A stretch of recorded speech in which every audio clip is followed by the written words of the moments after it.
Okay, hi guys. Sorry it's taken so long. We're having some technical difficulties getting our guests into the chat, but we're still working on that right now. So we figured we'd just go live and start talking about the episode. So, Strange Bedfellows. Wow. It was quite true to its name. What do you guys think?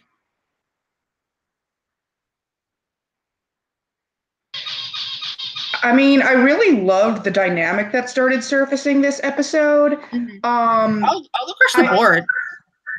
I had felt almost like we had two different trios going on, with Gwen in one direction and Janzo in the other, whereas they really started interlacing these dynamic personalities we had to really show how complex of a potential scheme we can have here in this show. It's really a handful of characters that. Mm-hmm. But it's getting interesting. I really didn't think that I would like Withers as much as I'm starting to like him. Like, he's starting to appeal to me, I guess. He's starting to become interesting. I don't know. I feel like I want him to leave Talon alone, obviously, but I don't know. I can't blame him entirely. Like, I guess he's a little bit right in his own way. I wonder why Tim left. Let's see what's going on with that. Tim has left the ship. So, I really love not only the Gwen and Talon, stuff we got with I love seeing Talon actually have fun. That was really great. Right. Mm-hmm. Yeah, she's so sad. Her life's so sad. It's like, oh gosh, you poor thing. You can also tell that Jess is getting a lot more comfortable with her character. Yes, yes. She's naturalizing into it. And I don't mean to sound fierce, but originally she was so stoic, I had trouble integrating to her.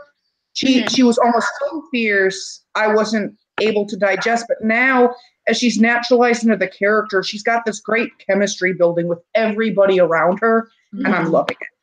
Oh, yeah. And oh my gosh, her and Janzo, I didn't think it could get better, but it keeps getting better. And Janzo is the only person that so far that obviously she's had romantic and sexual tension with all of three of these people so far, but Janzo's the only one that she's actually like outright said that she's like, yeah, I like you. And then she like tried to go like, be near him and like help him with his shirt, which is something she's not like inclined to just go up to men and like touch them for no reason that doesn't benefit her. So she was clearly making a move on Janzo, and he was just like, oh, I gotta go. He's so tunnel vision. He missed it. He's been trying so hard, and then he was finally he was so close, and then he was like, oh wait. But to be fair, his brother was murdered. Right. But ooh, wow, the way that turned out, the way he didn't want the worm to die because it would be his fault, that really hit me. I felt so bad for him. I'm so glad that he doesn't have a stomach for killing, because it shows that not everybody's like that. Yeah, I fully admit to yelling into Twitter my poor cinnamon roll when he he's so great. Let's see. Oh, Sonali's here. Hi guys. Oh, yeah, girls' night out. Yeah, they really did need that. And I liked how I loved how they woke up in the morning together, and she was pretty much like between her legs. And I was like, and how Withers was standing over them, I lost it. And then he was like, so obviously you're gay. And Talon's like, how dare you? It's like, presumptuous, excuse you. I was just sleeping with her. And then he's like, I don't care. I'm just saying. But that was so great because like it's so funny, but without being offensive. Like I was tweeting about that too. Like some women prefer other women. Like every time they mention stuff and like have stuff that's definitely not entirely straight. It's done in a really good way, which is something that makes sense considering the people who are making it. Like I'm not surprised. I don't know how it's going to end up, but it's definitely not. I mean, we knew from the rose baths. We knew that Talon and Gwen were going to be, but I thought we would get more of their rivalry sooner. I didn't expect them to immediately go for a girls' night out. You know what I mean? And the way they were like drinking around each other's arms are like, yes. And then I kind of cringed when Gwen was dancing on the table because I'm like, because it translated in my mind to some like girl dancing on a bar table, and I'm like, honey, no. No. Commander Calcazar, that's why he's so mad all the time. He's like, I've done so much, and you are out there dancing on the bar tables of the absolute worst criminal bar. But it's like, I also love her for it because she's not afraid. You know what I mean? She's not a hoe. Like, she wasn't taking her clothes off or anything, but she's having fun, and she's not afraid to go against stereotypes and just own whatever she wants to own. And she didn't seem bothered at all by the implication that they were sleeping together. She was like, whatever. And she was especially like, looked at Garrett like, whatever. One of the things I really, really appreciate about Gwen is that she breaks the princess stereotype. Oh yeah, I love it. And you know, she gets drunk with the guys, and she still has fun, but she's not like, you know, flaunted, flirting. She's devoted to one, and you know, otherwise she just takes advantage of the fact that she's a pretty princess and owns the entire town because of it. I love it. I love it so much. And gosh, I really I loved the fight scene between Garrett. I saw some people loved it and some people didn't like it, you know? Some people thought, you know, some people were like, oh my gosh, because they didn't like the idea of a strong woman being weakened by male sexuality. And I'm like, that doesn't even make sense. Like, she can't be a woman. Like, they were just, they were actually sparring. They were having fun. They flirted. It was a precursor to flirting the whole time. I don't know where you've been. Like that entire situation, it wasn't contrived. Like that's been their relationship. But that, like, he does respect her. But he also doesn't like shy away from the fact that he was like, well, I am surprised that a woman like you took down that dude. Well, we have Timothy back. Oh, hey Tim. What's up? How's it going? How's our guest? I have just hopefully sent Kira to add Josh, so hopefully that will let's try this. Let's try to get our guest on. Let me invite him. Well, we worked that out. I was seeing what, you know, Cast Girl Sam had said. Chris was talking about how different they played the interruption for the sparring match. It was already so full of chemistry, and we all expected. We were like, yes, kiss, and then it's like, and then it just turned into this. Yeah, that was complete and total class right there. Like, it was great. There's no denying that. I loved it. I loved that it's the guy that has his shirt cut off by the woman. Loved that. That was some Stargate Atlantis stuff, and this is made by, you know, the Stargate showrunner. And I had a flashback to the sparring, you know, scenes in the Atlantis sparring room where Taylor would take down men, and we would have some sexual tension, but it was definitely with her on the top. Like, she was the one. Like, you know what I mean? Like, top talent is real. That's his NSW with whatever as we're gonna get. But she's definitely, her energy mixes really interestingly with everyone, because she goes from she definitely is flirting with Garrett, but in like a warrior way, which is really interesting, and I don't get to see a lot, and I haven't seen since like Xena and Hercules, Sonali. Right? Hi, Sonali. I'm so excited. Oh yeah. Oh my gosh. But like, for real, like, I love that she goes from being like, you know, like steel and like hard with Garrett, but like in a flirtatious way, you know what I mean? To being spunky and teasing and upbeat with Gwen, to being soft and open and, you know, vulnerable with Janzo, because that's the only, because she's really honest with Janzo above all else. She doesn't really actually tell anyone else anything worth. Can we take a second here? I want to poll the audience on their opinion of, with the episode, what Humphrey does to Talon, and how they think Talon is about to get out of this predicament while we sort out our difficulty with our guest. Yeah, and for the audience, Sonali has called Talon's Demon Humphrey, and that's what we're calling him. I literally yelled, Humphrey, no! I was like, no, Humphrey, bad Humphrey, spritz bottle.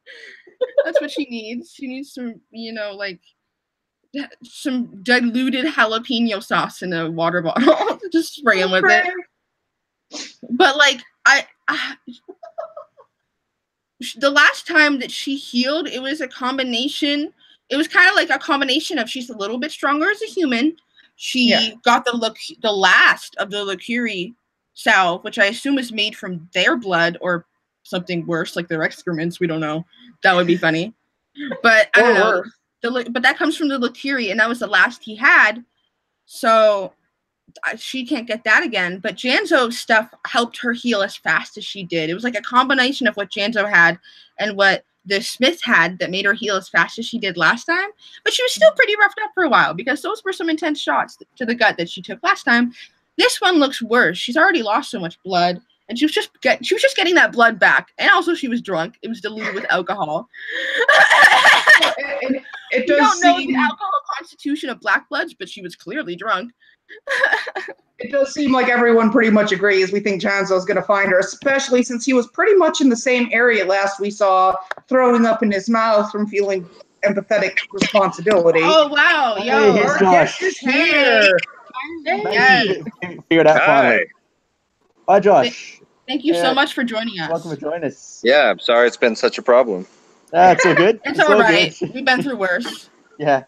So for everyone unaware, this is Joshua von Warbear, or Joshua Todd, as in IMDb, who does the armor, prop making, and also designed those phallic-looking mouth creatures called the Plaguelins. And Josh will be able to tell us more about that in our chat. So if you've got a question for Josh, hop it in the live chat. Oh, yeah. Let me... Okay, so first of all, we should introduce ourselves. My name is Kira. I'm from the Northwest, and I'm a big fan of Dean Devlin. That's kind of what brought me to this show. But I also love fantasy, so I'm excited to hear about the stuff that you did behind the scenes. Absolutely. Mm-hmm. It was, I didn't really do anything. I just sat and ate a lot of crafty and waited for lunch. Yeah.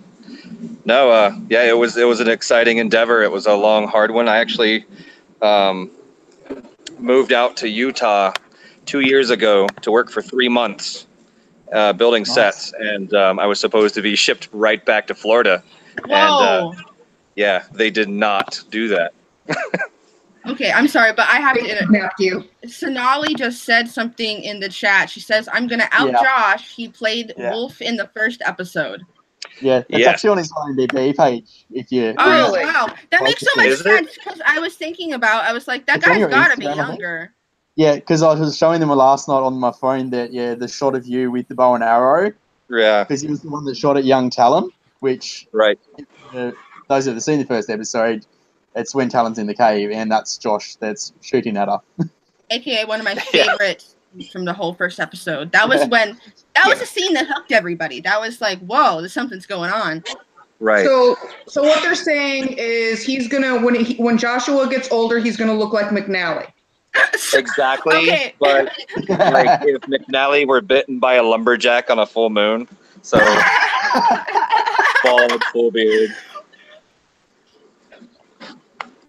Okay, so I'm sure Tim and Kira have questions. We can hold ours over here since we can kind of double team. I'm going to hit mute and you two lead off for now.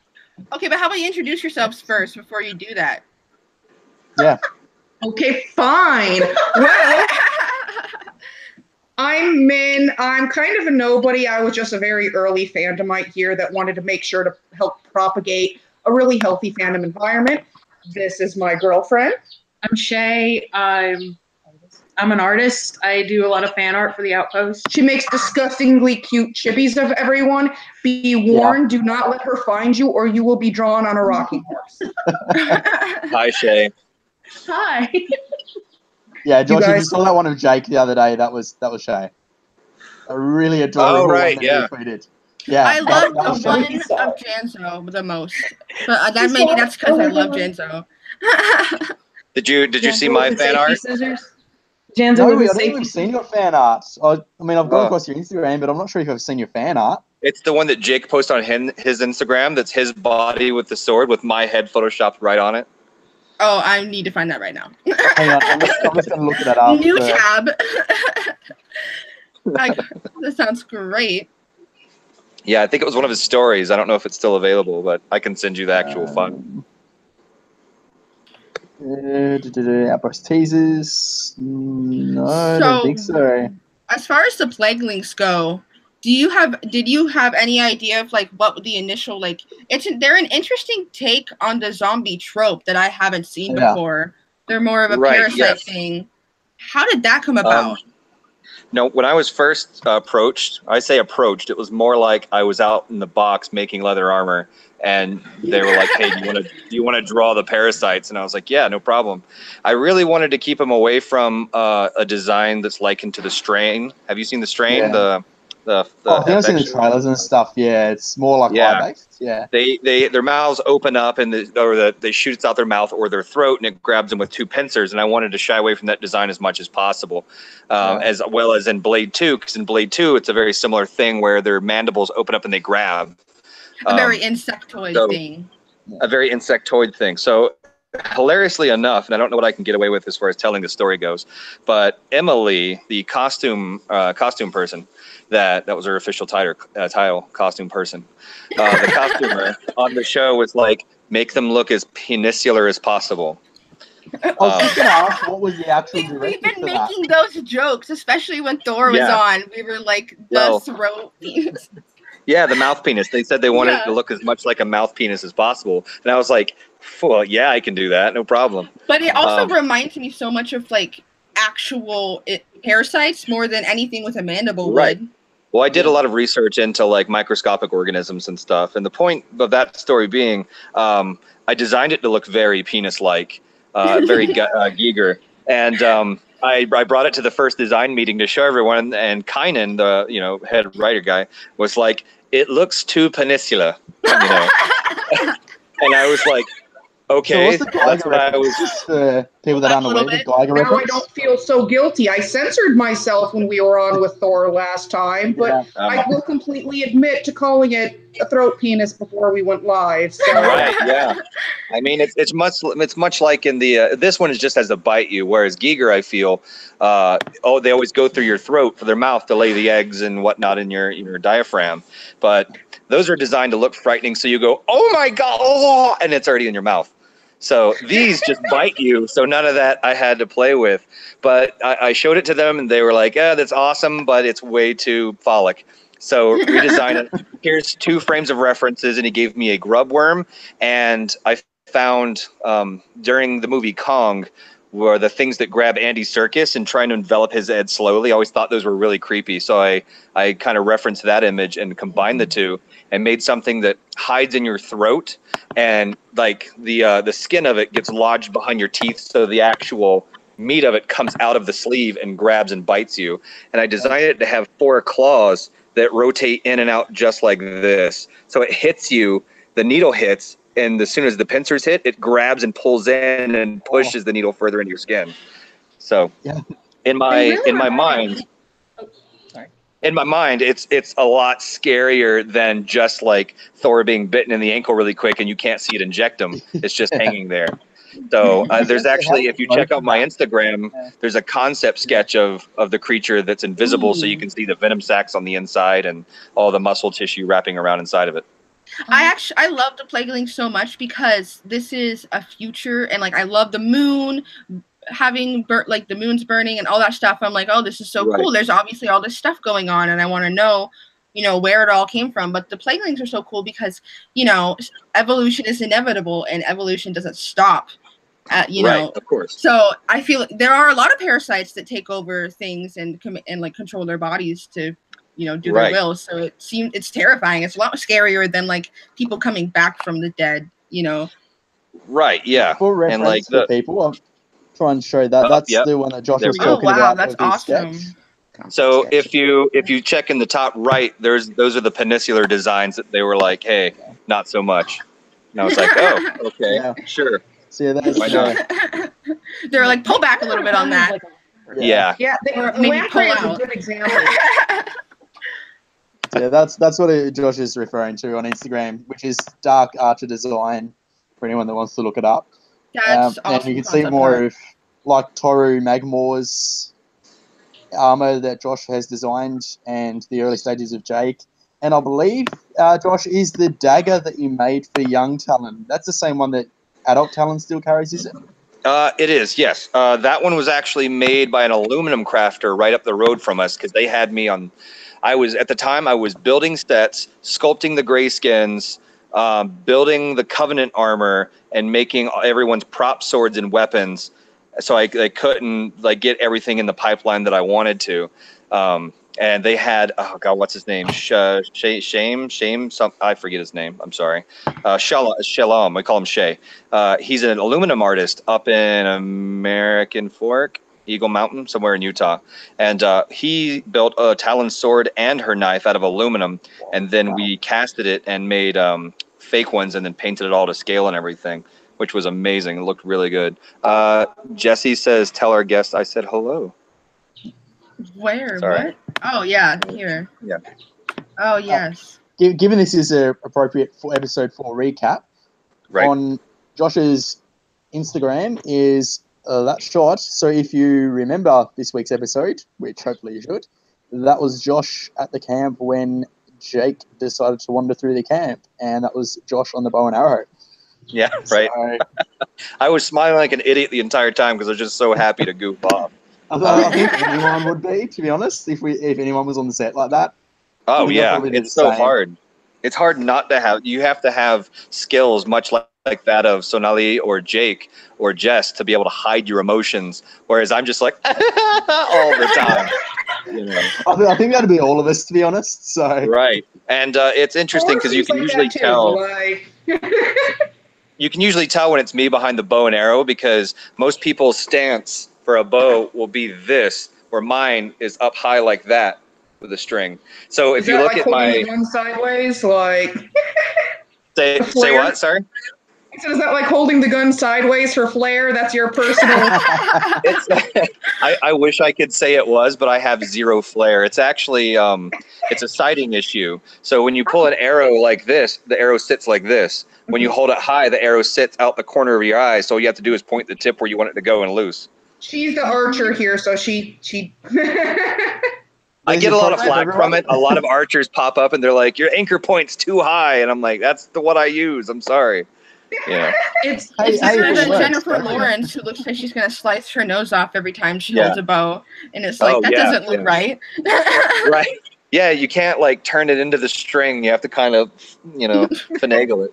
I thought that was interesting as far as the style goes because if you compare everyone's archery style, the wolf is the only one that uses that. So maybe it's the wolf training inside the camp.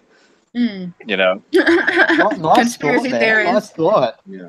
It's not though. I also was like, well, Wolf's probably the one that killed Talon's mom and her grandpa and everyone else with a bow.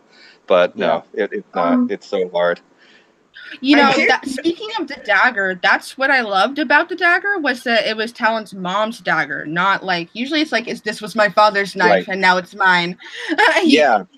The Outpost, not only with Jess's character as well as most of the lore, is from a very matriarchal standpoint, which I think is very progressive and very awesome. It's not just, and someone wrote this in a review that I really liked, and it was saying how there is kind of a love triangle, and whereas that usually ruins scripts, the love triangle in this, the girls aren't really worried about it because there's more important things than Garrett. So he takes a back seat to the drama, and they try and press on. I love that. We love that. Oh yeah, we love it. Right, yeah. And it's almost like we were calling it a love rhombus because there's Janzo and then Talon and Gwyn, obviously, having rose petal baths and waking up together. It's almost like maybe Garrett's not even in the picture. Right. But I love Garrett. Like I do like his relationship. Right. Yeah, oh yeah, for sure. We looked her up and down. Like it was so gay when she was just like, "Oh yeah, I have that." Yeah. God, she has remind me. She has those smoky eyes.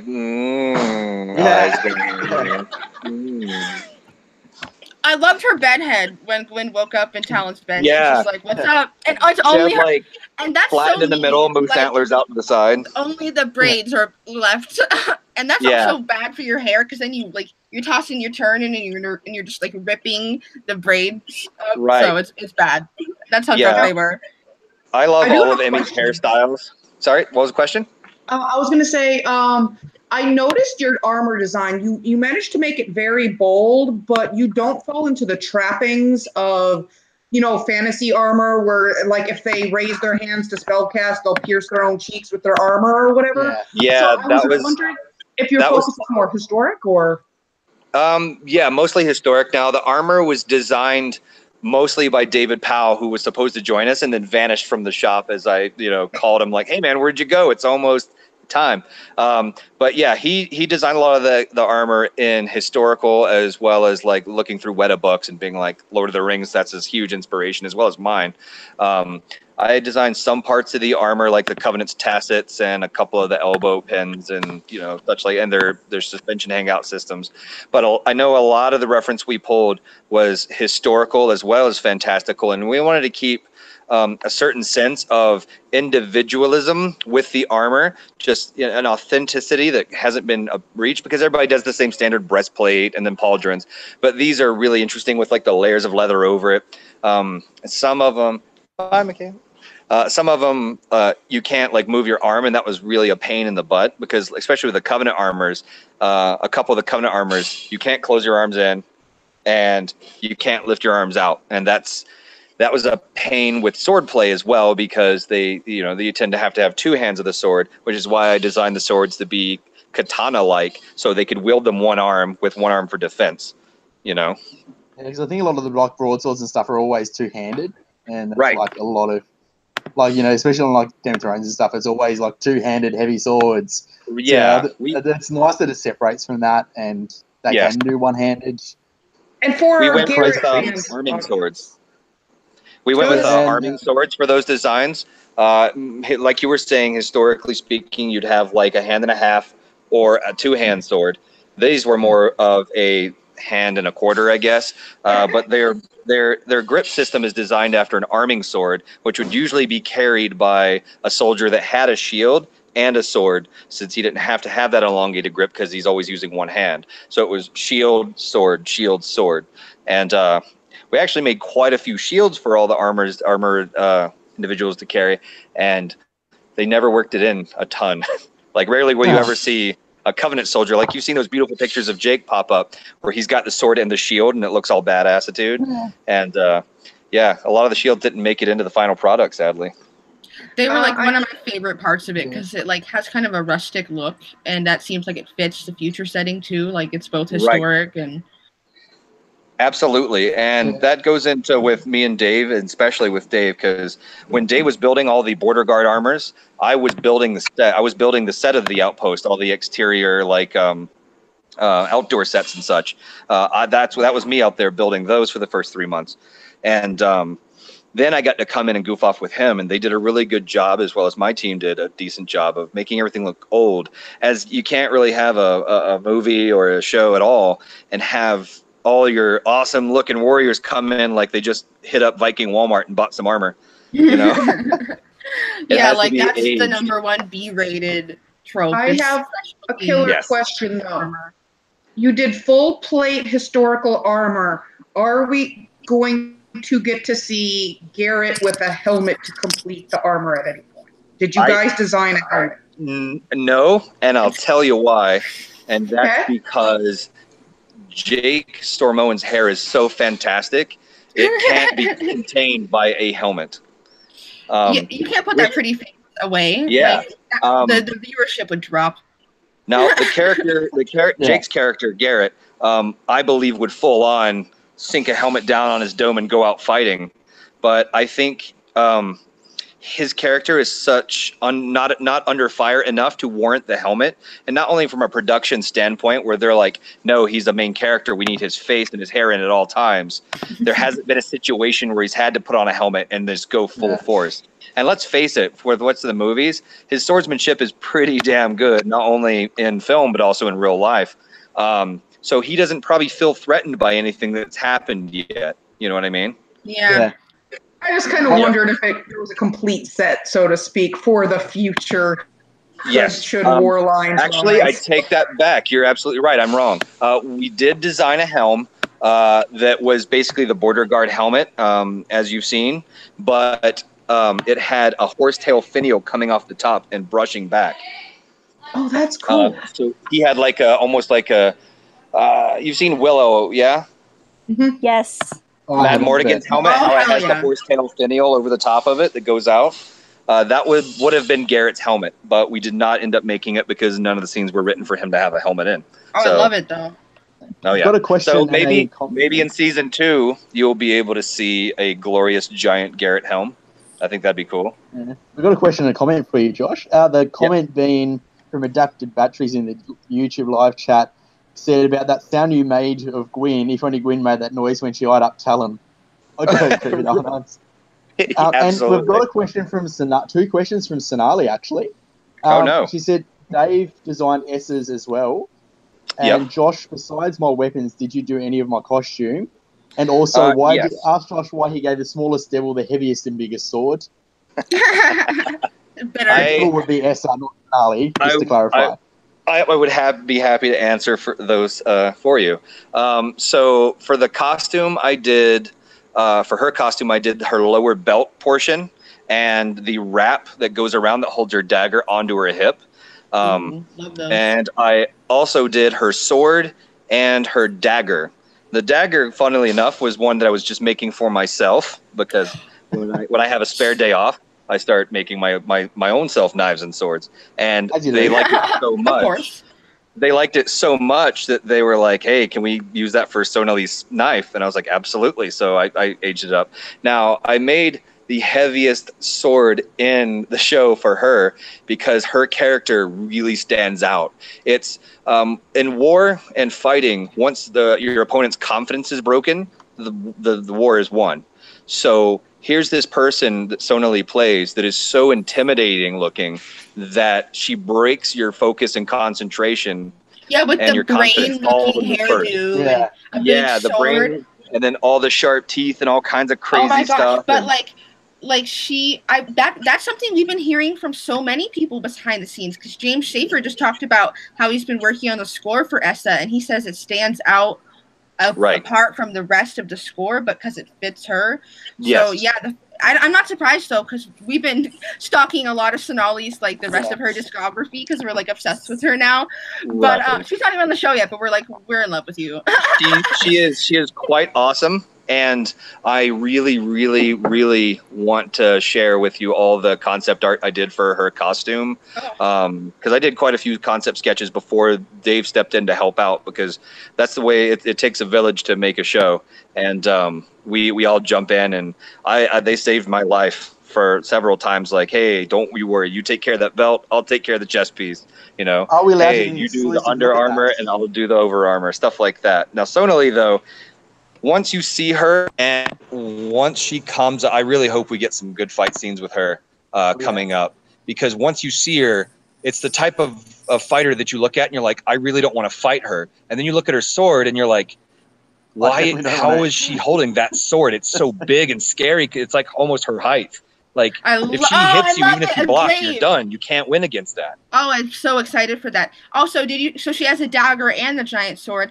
That's kind of great, because I've been hearing a lot, basically, from what we heard of Essa, that it seems like she kind of is like this foil, this mirror image of Talon in a lot of ways, you know. But like it seems like they kind of echo each other a little bit. But I can't wait to see fight scenes with Essa. It's going to be great. Right. Oh yeah. She's going to blow everyone out of the water when she gets on screen. I have no doubt about that. And I really, really hope come season 2 she plays a much bigger part. I think that's already been confirmed. That's the general consensus. Yeah. I think they talked about that at the Comic-Con or whatever. And Sonali's mentioned that to me in her interview on Sci-Fi Locker, that she's hoping that there's a bigger role in season 2, because like season 1, from what I can gather, she doesn't actually see Talon, and it'd be interesting to see like your works go up against each other. Yeah, like Talon's dagger and her sword work and stuff go up against Sonali's basically the sword two most shield, like, intimidating people on the entire show. Yeah. You need to go, and it's like it's gonna Absolutely. be like Game of Thrones. This is gonna, like, everyone keeps comparing it, but I think that's not very accurate. But this might be where you might compare it, because the anticipation of two characters meeting Oh yeah. is gonna be so great for them. We're Yeah, already, what's Sonali's we're sword already won't be this season, anticipating it. so. We're already on the edge It's of going our to cause an seats. impasse, you know what I mean? Absolutely, and like I was saying, it's gonna cause an impasse. It's, you know, an unstoppable force meets an immovable object, and once Yes. these two ladies cross a line in the sand and try and cross, it's gonna be fireworks. It's gonna be crazy. Oh, so excited. What if I they're lo- I friends? Jesse, but Jesse had to come in late because his phone was glitching. But this is another member of our group. But I would like if they eventually became friends, because enemies to friends is such a great dynamic. But if we get like a season 2 or maybe even season 3, they could build that up, because I feel like Frenemies. everyone in this world is like, especially like people like Withers, they're and Right. Calcazar, they're kind of doing stuff because they have to, because that's what you know, that's what the world is at that point. And I Absolutely. guess and Talon could very well have ended up like Essa if she wasn't, Oh you know. yeah. If she I was think, that yeah. twisted by revenge, she could have very much been the mirror image of Essa, and this whole movie might have gone a different way, you know, or this whole show might have gone a very different, very darker route. That's what I love about Talon, is she's got such a soft heart that she's hiding, and we see that from the very beginning of her as a kid, that she fights because of her soft heart, because she cares, because she blames herself, she internalizes things. Right. And I feel like people who don't internalize things externalize them a lot more. Oh, of course. If And she you can even didn't see feel as that. guilty as she did, she'd be a lot more angry. You can even see that in Talon as Jess acting as her. Her mood and demeanor comes off as confused almost, because she wants to be so consumed by revenge and so angry at everything, but yet she's surrounded by these people that just want to help her. Yeah, That it really causes a conflict. Like it happens like when you're the lone wolf that meets a pack for the first time, and you're like, oh, I guess I do have friends. Crap, you know. Like, stop! I want to be angry. Stop being so amicable. Absolutely, exactly. Don't help me. I don't want to help. I want to kill people. I want revenge. You know. But it seems like that's a pattern for her, that she, immediately after her family died, she went to those people, and I feel like something bad happened to those people between here and now.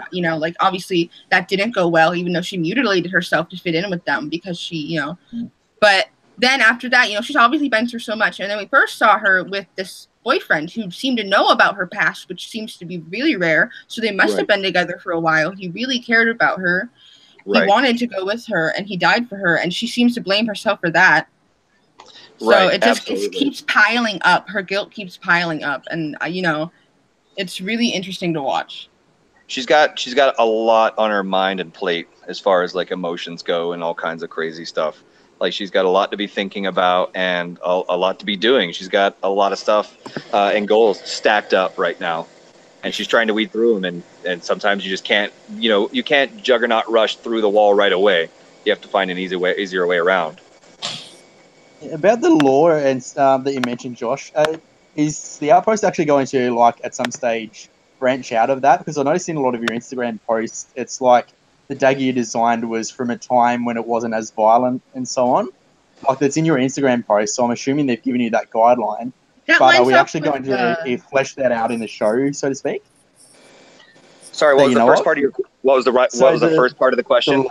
The lore that you've mentioned on your Instagram posts, like the dagger and so on, and how the backstory of that is that actually going to be fleshed out in the show itself. That lore that they've told you and given you the guideline on.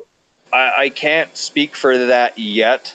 They haven't told me anything, and I'm not one of the people that's in the writer's room yet. Of all the hats that I wear at Aerostorm, writing isn't one of them yet. But I think it would be a brave and bold move to kind of take a step back and look at the foundation of the Outpost, the War of the Outpost, and see how everything went. Yeah. Much like Weta does, like Peter Lyon, the head swordsmith at Weta. He does a really good job at making all the weapons look like a historical sword that developed historically in a fantasy realm. And we take no other shortcuts to Outpost in that sense as well. It has to look like it evolved. The weapons evolved naturally over time. you know, in the That hands. lines up with what like Kynan and the other, I forgot the other writer's name is slipping my mind right now, but they did an interview recently in a magazine, and they were talking about how they hate things that come out of nowhere, and it was really important to them to build a steady, foundation for this world to be set in. Like, you don't have to dive into that right away, because that would be overloading, but it's a lot better to have a stable setup world for your characters to walk around in, instead of making stuff off the fly. Absolutely. And and that definitely helps out with everything, as it's easier to build on or build great things on a firm foundation, whereas it's just like, hey, boom, guess what, out of nowhere, it's like you haven't had time to really connect and solidify with that point in the story or that character, because they've just been trampolined or catapulted out of left field at you. The Eldritch Outpost that just spawns new locations, kind of like, oh, I turned left at Albuquerque and now. But speaking of the set design, you had mentioned you went out to Utah, only really expected to be there for a short while, and then they kind of kidnapped you and kept you there. So are you building a good amount of the set? What is your favorite part of the set, both to build and an actual execution that you're seeing? My favorite part of the set to build was the tower that Withers and his men are standing on when they're waiting for Talon to come so they can kick them out. That was my favorite thing to do, because it had been already a month and a half since I was there, and I was up on that. It's like a 30-foot something, walkway, and over the portcullis. And I was up there on a 2x6 piece of board stretched between 20 feet of tower, just drilling boards in as fast as I could, while, the foreman is like, hey man, be careful. And I'm like, yay, I'm building something cool. Enthusiasm. Yeah, I was very enthusiastic. Everything about building some of the sets, because I was just a peon that just was like, hey, here's a drill, go screw these boards in. And that's what I did.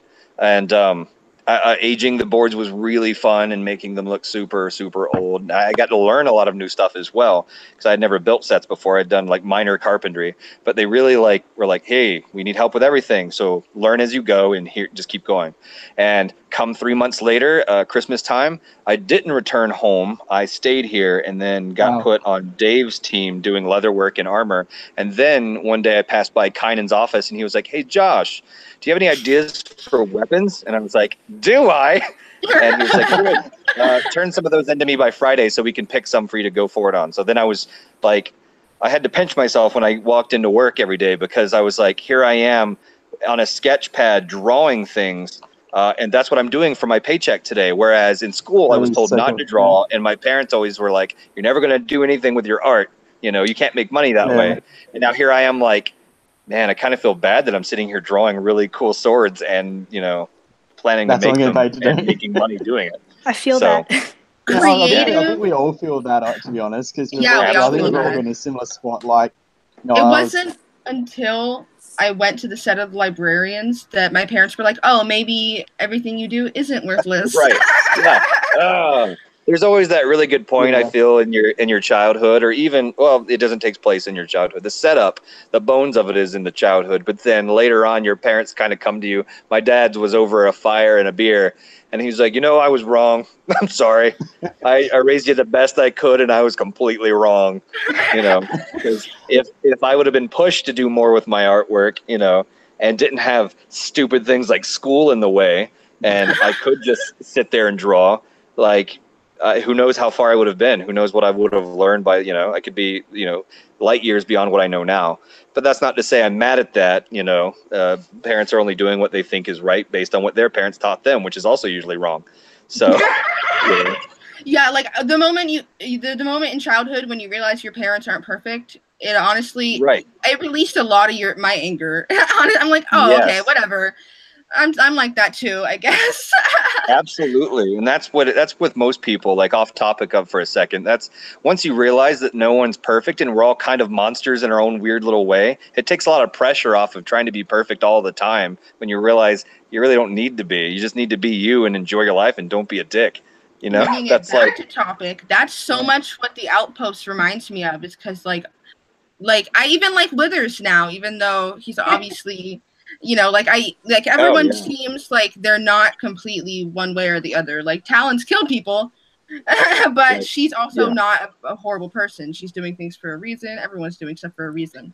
Right. Even and sadly and weirdly enough, and I hate to defend them, but like the main villains of the storyline, it's much like in X-Men. I don't know if you all read comics, but it's like X-Men, where the X-Men are good guys, but Magneto also thinks he's a good guy, and in his view, he's doing the right thing by his kind. Think that. Yeah, right. You're also like he's not completely. Yeah, right. Like he's following orders. Everyone's following orders from something that they believe in. So it's hard to call evil with that, It's just two opposing forces going at each other, trying to fulfill their visions. I'm really interested in the rebellion. Sorry, Jesse? I said, I wonder if that works with the guy who slaughtered Talon's family.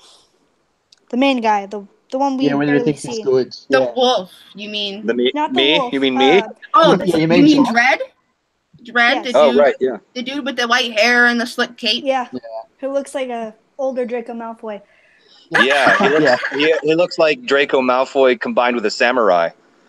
Yeah, you're right. It's sort of like creepy, but like you can tell he. The little girl creeps me out more, but I've said that before.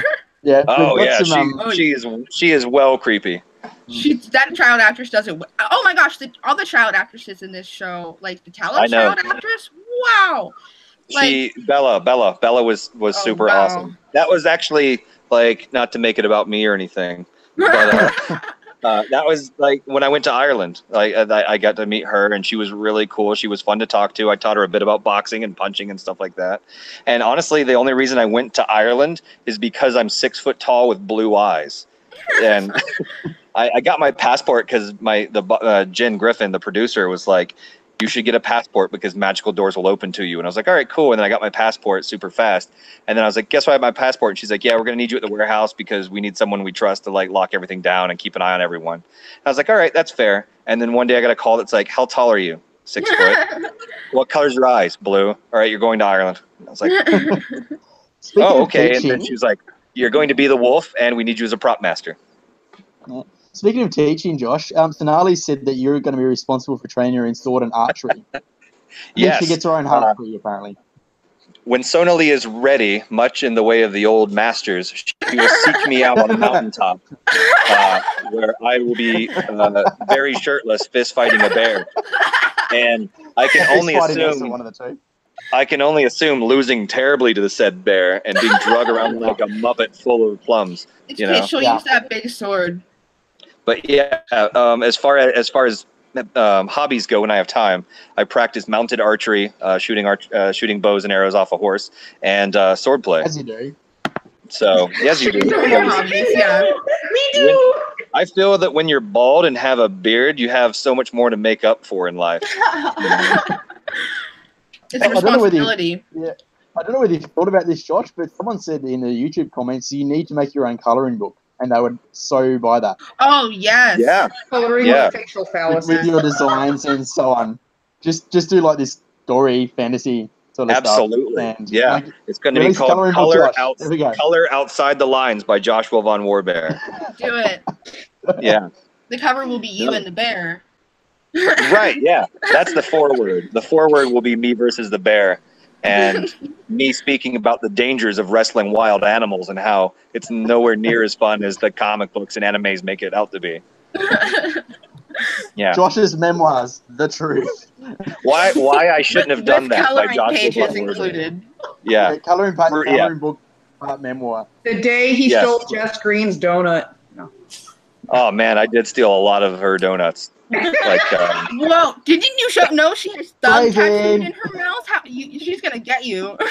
I tell you this, I don't sleep a lot at night, and it's because I fear that opening my eyes, I might see Jess Green out the windows looking at me through the blinds. You know? That would be, but like at the same time, that'd be terrifying, but it also if I'm gonna die. Yeah. Yeah, I'd be terrified, but at the same time, really excited to hang out with her because she's a hilarious and awesome person. I actually took her and her boyfriend out to shoot some archery a little bit ago. Say what now? She's from the same state as me. I'm from Tasmania, and so is Jess, apparently. Oh, no kidding. So when I come to the Gold she's Coast, from I'm gonna have to look both of you up. Yeah, come to Tasmania. Yes. Everyone forgets Absolutely. us. So we've got Right. wilderness you can shoot stuff at. So Oh, why not? that's all I need. Yeah, that's all you need. We've got loads of forests and stuff. The world is my McDonald's. It's all drive-through if you have a bow and arrow. Obviously the main thing that a lot of people want to know about, and we will pop it in the description somewhere, is Evermore, which is your pet project, which we were watching the video last night, and it looks amazing. Thank you. And well thought out. Like it's like a crazy, adventurous Westworld, but in a fantasy land sort of thing. Right. It's a fully the world and interact. It's a fully immersive fantasy theme park. With heavy nods to LARPing. It's basically like it's like if Tolkien invented Westworld but made it Lord of the Rings. Which is my point, just to be here for forever, as far as I'm concerned. This is a bit embarrassing, but I'm gonna have to run go get my phone charger, and then I can answer ever more questions. Be right back. That's right. Jeopardy music, please. No. Please stand by. But yes, for everyone, we'll pop that link in the live chat right now. And so it's www.evermore.com. Apparently I can't do that according to YouTube. About how helpful it is to really think out the lore of a story before you make a show, because that's what I'm doing. Like, whenever you make a spec script, you make a show Bible. If it's a show like that, you need to kind of plot some stuff out. And I've been like, how can I make this not 1,000,000 pages long? You know what I mean? Like I'm totally an architect, so that's reassuring that people won't be like, get out of here. You're stinking too much.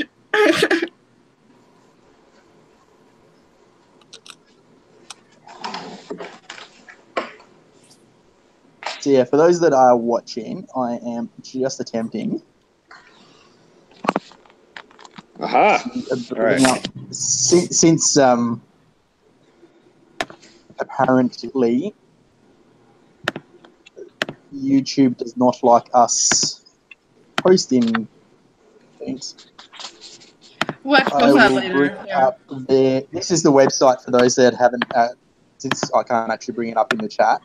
And I'm sure Josh can tell us a bit more about the themed parties, the seasonal events, the garden pass. Where's the location? And how it all works. So, as you can see on the screen there, you've got the Mythos Festival, which is mentioned in the video, the Ghost Pirate Adventure, the Fantasy Garden. So pretty, I love it. My aesthetic. So yeah, I'll muted without the sound, but there is talking, which you can watch for yourself. But this is, like, as Josh can probably elaborate as we play the video, this is what Evermore is. So I'll leave that to Josh to describe what's happening.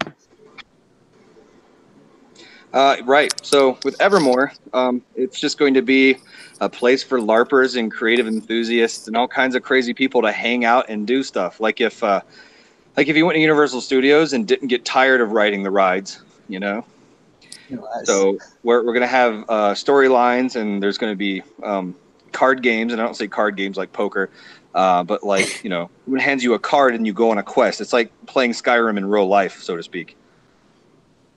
Dude. And that's actually where awesome. I'm at here. I'm in my wood and sword making shop. Ooh. That's my archery target over there with the vampire and the banshee on it. Those are my axe throwing targets right over there. What a great workplace. Only that dragon that we've just seen there, that is amazing detail. Like that's right. That's like huge detail. Like it's obvious that you're not like cutting back on any area at all. Like you've thought everything out. I really wish I was able to take you around a tour of the shop with my phone. There's anytime there's just amazing stuff. Like I looked to my right and I see a creature on stilts with horns, and over there's some zombies, and over there's gargoyles and Celtic Norsemen that are undead. And once you open, you'll have to kick us out because we're just going to bring in a tent and live there. Hey, you show up, we might put you to work. You know. Hey, I don't think any of us would complain. 100% don't mind. Hire me. Yeah, just I know So- many Renaissance fair attendants. Where's the concept location art of this at? The concept art that we're Pleasant seeing on the Grove. screen here. It's have going no to be idea in where Pleasant that is. Grove, Florida. Florida. I'm Okay. sorry, And I noticed, Pleasant. as Sorry, we're still Pleasant reading Grove, that course, Utah. My brain is still making transition Oh. between living in Oh. Florida and being I in was Utah like, now. I know you got my hopes so far up because that was in driving range of me, and then you just shattered it. Sorry. Oh my Yeah. gosh, no! You It's still reassured me driving. because I instantly heard It's Florida, pretty and I was like, driving range. never mind. I'm not coming to Florida. Yeah. I'm never going to Florida. I can get to Utah. That'd be. I love It's like the only thing in festivals Utah. like this. That I said can do Things like itself. this. I've been to It's the only Wyoming. thing in Utah. That and the Outpost said itself. Well, I have family who lives in Utah, so Can we just maybe I could pause on go this So do there. I. and- Josh? Okay, This so we shot all here. crash at your family's place and then raid the theme park. Right. Yeah, this shot here, Josh, is that actually something you're going to visually make happen? Is that this like tree creature? As far as I know, there's a lot of things happening. I can't keep up with everything. I'm actually in the show design department, so I'm designing parts of the park right now. That is I'm Tent City. I'm awesome. designing the archery range and the axe throwing range and building all that. Today I was building fairy houses or designing fairy houses, which will be like giant little dog houses that fairies will be in dancing around and stuff. So I how big designed a actually bit. park? The other team over here, they're handling the prosthetics build and stuff. So chances are, if that's in the concept art, it's going to be in the park, and it's either going to be a statue or it's going to be a real person just in the thing talking to you, which Can we is just point also out how amazing. creepy this is, Josh? Oh, Yep. I love that. This skull thing with a bunch of flowers. I love it. That's Jeffrey. That's Jeffrey. He's all right. He's a good guy. Yeah, he's bringing you just the flowers. look at it- Discriminatory. What? Just because he doesn't have skin? The look on that Yeah. lady's face is everything that we think about Jeffrey. Yeah, the look that's on her basically face it. of just pure horror. Is Jeffrey has just walked in, and she's really happy to see him because Jeffrey always brings the best cookies. That's Miles. I honestly, I've never ever wanted to go to Disneyland. That's just me. No Right. appeal, but I just wanna would to go this. here. Yeah, same. So I've how never big is gotten this too on terribly scale? excited about that. Say what? How big is this on scale? Like going by this still here that I've paused I on. think it's 14 acres. That's awesome. It's What's that in 14 to kilometers? 18 Like, acres. 14 acres is nice. Yeah. And How big- it's still okay. growing. That's just phase one. We're going to be going into a much bigger part of the park afterwards. And like what you're seeing right now is nothing. Like so much has been built since that picture. There's a lot of Awesome. stuff out there now. So what's this in the middle here that's obviously probably now built, this bit just in the middle there that I'm waving my mouth. I believe that's going to be a gazebo. Or Can't a, have or a a park train without a station. gazebo. It's either a gazebo or a train station. Like Silverwood, yes. We're Trains. gonna have a full scale train that runs through the park. It's gonna be amazing. That's so What? awesome. Yeah. We better get invited to the opening. I tell you, that's like. Although Tim, you live in Tasmania. You got better. I know. I'll find a way. So there's going to be a soft opening of Evermore, I believe, mid-September and early October. Oh, hang on, this year. Yeah, like in a month. I'm going. Cops Excuse in the me, car. taking an extra vacation. I got an extra week. Oh, well, there Extra you go. vacation. This The is my. fact is- I was raised by giant geeks, like my dad, like and stuff. So this is like a place that, like, I would genuinely bring my family because we're all geeks. Oh yeah, You're gonna find me definitely. living in the bathroom. I'm sorry. Like, This, like, the aesthetic of this reminds me of Fablehaven. Like, it Yeah, feels actually- very Fable. And what was the other one that was like Fable? I meant Fablehaven, not Fable. I don't even know what Fable is. Is that a video game? It's comic book. It's a comic book. What? Okay. Yeah. I was talking about a book series. Right. Yeah. Fablehaven actually gets. I think the author of Fablehaven was here recently, walking around. Braden Molt, my favorite yeah, author. You lucky. I'm so upset. And my How's the personal movie favorite. going? He's been working on trying to get a movie for so long. I literally, when I was in elementary school, I would run home and I'd get on the computer and I'd be like, Fablehaven movie progress. And then it would always Right. be. Oh yeah. How do I turn the screen sharing off, Kira? Trying to just turn off the screen sharing. Yeah. Oh yeah. I want to display you. Sorry. Back to Josh. I'm trying to take off the screen sharing. I think it's gone now. Cool. It's gone. Fine, please. Yeah, cool. So I wanted to get even more out there for you, to everyone that wasn't aware of it, because it's like a really, really cool idea. Yeah, I'm gonna have to find a way to try and get there. Probably not by September. Oh, absolutely. If you make it here, I'll buy you dinner. I have to ask, why was Brandon mole walking around there? Like, what? I think it's because a lot of his writing inspires the park. That's like, it totally felt like that. Like, cause like I always like Fablehaven more than Harry Potter. I was like, Harry Potter's overrated. It's not. Right. It's like, it's cool, but it's too mundane. It's too Muggle, basically. It's too much in the real world. Ironically, for some people who talk about not liking Muggles, it was so real world. But I like stuff that's really fantastical. So this seems awesome. Right. Yeah. And I can only assume it's going to be every bit as big as we're all hoping. I'm personally not going to leave the park.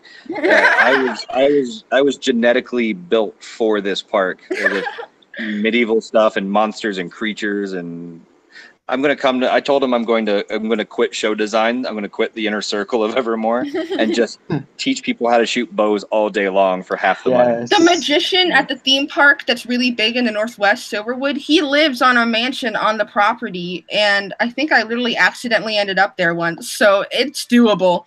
Do it. Hey, yeah, Kira, for sure. Set him back to the screen. We kind of dropped him for the screen share. I already set him back. There it is. Now it is. Okay. You were just lagging. Josh, Sonali has asked, which I think we should probably be asking every guest. Yeah. The set kittens. The set kittens. The set kittens. Oh, the set kittens. Yeah. So the set kittens, once we were wrapped up pretty much, and we were about to throw insecticides all over and gas the bugs and the wasps and stuff out of the sets, we heard meow meow meow, and we ripped up the floorboards in the Smith's workshop, and lo and behold, we're like 5 or 6 kittens. Oh gosh. So imagine, if you will, us up to midnight, 1 o'clock at night, with jackets on because it's ridiculously cold, and here's like everyone taking 5 to pet a kitten, and there's Jess Green running around with her jacket full of kittens, and Jake with it on his shoulder. Jake had one stuffed in his armor, so it would just pop its head out and look around. And then Sonali, we need videos of this. Everyone had cats. Everyone had kittens. We need set video of this, because that'd be so adorable. I'll tell you what, on my next Instagram post, I will post one of the set cats, because I'm actually allergic to cats, terribly so. Oh, no. But they're super cute. I love them to death. Oh, yeah. But there's one that's on my lap while I'm trying to build swords and design monsters. And it's just like claws are out digging into my fingers and thumbs. Here, have a really pretty monster and a cute kitten. Right. I mean, I think the Grayskin should have had kittens. I think maybe they wouldn't be so angry. That would be with kittens. We'll kill you with cuteness. Knowing Jason and Kynan, they want their supply of pets. They're like, no. Right. Knowing Jason and Kynan, they would be written in as being like snacks, like to-go snacks. That reminds me of Guillermo del Toro. Guillermo del Toro and his obsession with killing cats in everything he does, from Shape of Water to Troll Hunters and Hellboy. Right. He likes cats, but also they always die. Yes. Oh yeah. Troll Hunter was so good. I love Troll. Sorry, I don't want to. Hunters. Yeah, I'm obsessed with that. I make that's my other main the Outpost and Troll Hunters are like my main things right now. Ever since the Librarian sadly got canceled, I'm like, okay, I guess I still have Troll Hunters. Well, Troll Hunters ended, but it's still going with multiple shows. I really hope the Outpost gets a season 2, because it totally deserves it. Yeah. It's looking. Sonali's got to go, so she said see you next week, and she loves you, Josh. Bye, Sonali. Love you. Yeah. And Bobby said we need fan art of the Outpost characters with kittens now. So Shay, get on it. Right. Oh yeah. We do. We need you at the Outpost. We need the wolf with a kitten. Wait, what? Hold on. Wait. I think I missed something. What? I think I missed something. Floppy suggested in the comments that we need fan art of the Outpost characters with kittens now. like Josh as the You have to wolf draw with the all wolf. intimidating I'm with his gonna have bow to and draw the arrow. wolf with a kitten. I kind of want to do Dread with a kitten. Dread with a kitten. Oh no! He gets the Oh wow! I am Lord Dread. Fear me. Withers with a little kitten with like a little pink tail. Withers canonically once had a pet dog that he would like to feed, and even though he is dismissive about it, he clearly likes that dog. So yeah, I think he would be like, "Don't give me that kitten." But then once he had it, he'd be like, "I would kill for this kitten."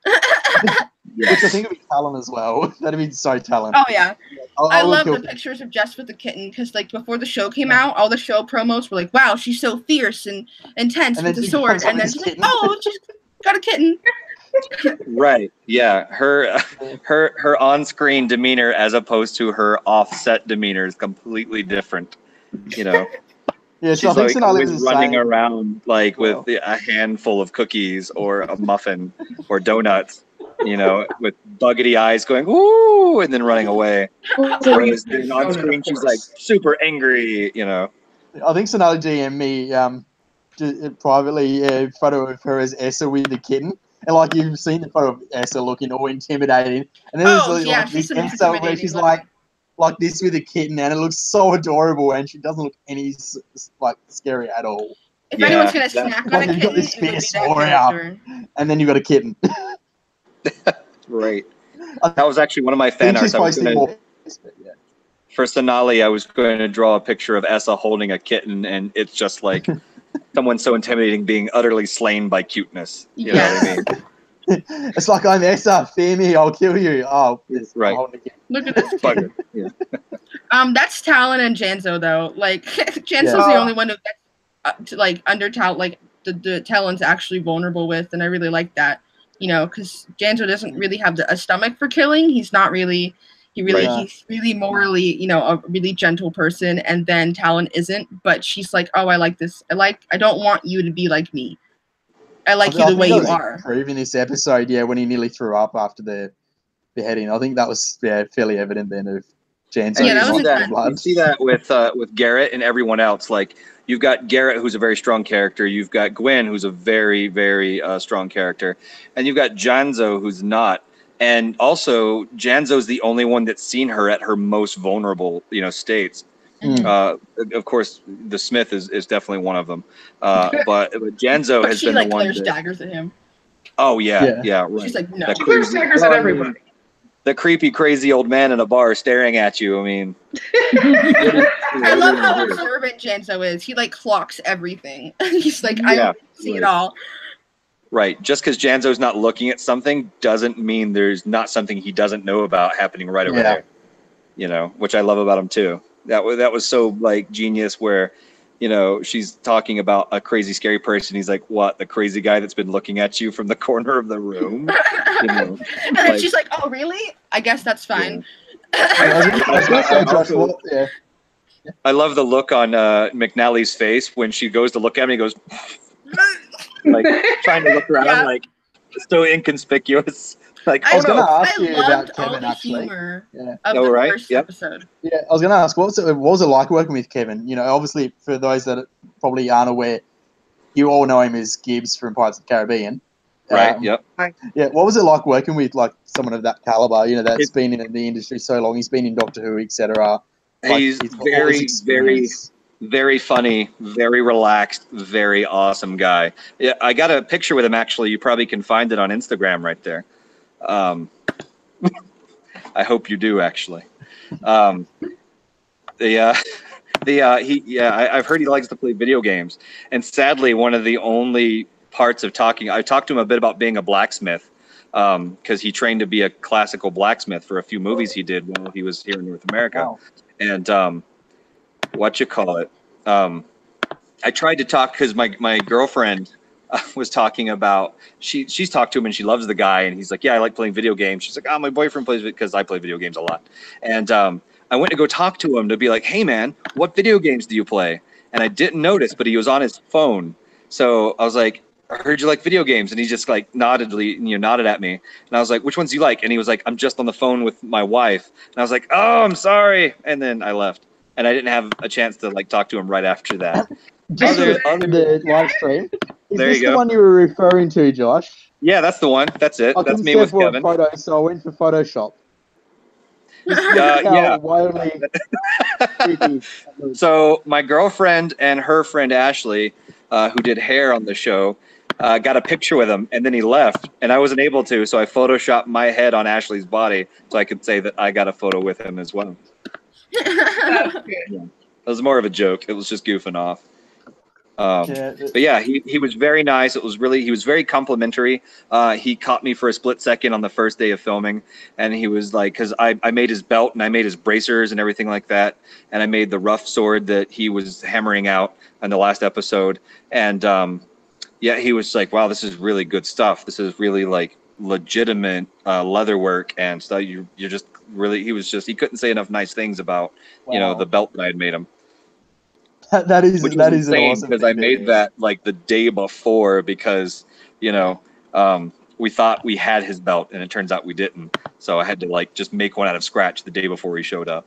That's got to be like the biggest compliment ever, like coming from someone who's worked on Pirates, like with that. Oh yeah, for sure. With all the people that he's worked with on that, like, and he compliments you on your leather work and sort of work and stuff. Like, that's a huge compliment. Yeah, it really, that's the only times that I get like, I get what's it called? Starstruck. Starstruck, yeah, as you would. Because people are people, and I understand that we're all trying to do a job, so I don't make a big deal of it. But when they look you in the eye and they're like, hey man, you did a really good job on this, I'm like, finally validation. Right, exactly. It's like, oh, thank you so much. I tried. But like, it's when someone you're a fan of is suddenly your fan, then you lose it.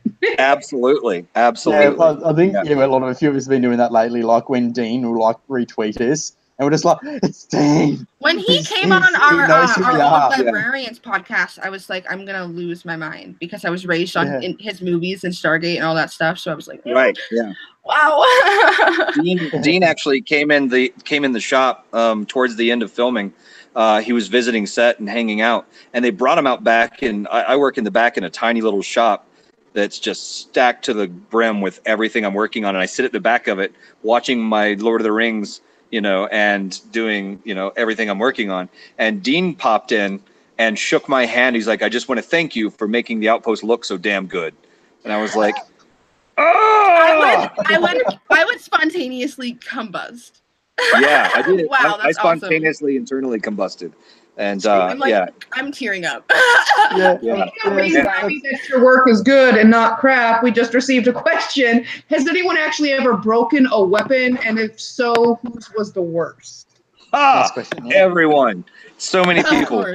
I'm trying to remember his name. There's a pal of mine we are now friends that I met him on the Outpost, and his name is Hawk. And Hawk was bad about breaking armor and weapons. Through his own fault. It sometimes happens. There's always one. Yeah, there's always one. When it comes to film, though, there's always like 12 or 15. The worst break I've ever had has been, I don't remember if it was Hawk or not, but an extra was wearing a sword, and it's hooked to, the border guards are hooked to his side. So he turned around, and it caught on his chair and held it parallel to his butt, and he sat on it, or say perpendicular, I suppose, perpendicular to his butt, and then he just sat on it and cracked the wooden sheath and bent the metal sword. He killed it. I guess there's a worse way he could have sat on it by mistake. Yeah. Sorry? Oh, wow. So I guess there's a worse way he could have sat on it by mistake. Yeah, that's true. Yeah, that probably wouldn't have done much damage to the sword, so I would have been okay with that. The sword's confirmed. No. It's all accidents. There's no malicious harming of weapons. I think the worst thing, besides of course that breaking, was a couple handle guards, because the cross guards of the sword does like this, and they're really skinny right here in the joint, so they click off and break off right there and fall in the mud. Sometimes I can repair them with some quick epoxy and a toothpick, and sometimes I just can't do it. And we're like, well, we're down a sword. This guy gets a crossbow from now on. I have to ask a question. Is there a reason why there's no guns? Because when you watch Into the Badlands, in their intro monologue, they specifically talk about how they don't have guns. Yes. And they bring it in a little bit later in outer areas that don't adhere to those laws. Right, yeah. In this one, I just believe the timeline. Obviously, it's fantasy and not set on somewhere not planet Earth at all. But just like medieval times used to be, the best you could do was a bow and arrow. So they've gotten to the point where they can invent crossbows, bows and arrows, and swords and armor, but not so much gotten to the gun thing yet. I would love to see like a bounty hunter character that figured out how to shoot a projectile with black powder. It's like someone figures it out because like history repeats itself. That would be Janzo. Right. Janzo, yes, Janzo invent gunpowder. Do it. That would be awesome. And with guns, I feel that there's a place for guns in certain films and movies. But when it comes to medieval times, I feel that there's such spirit and personality in a weapon such as a sword or a dagger or a bow that requires so much skill to use, whereas in a gun you point it, pull the trigger, and your enemy's dead. There's no thought process to it whatsoever. Like you don't have to have a skill to use a gun. Older guns, it's kind of like, wait a second, you hold up, I gotta older guns like I'm gonna shoot you.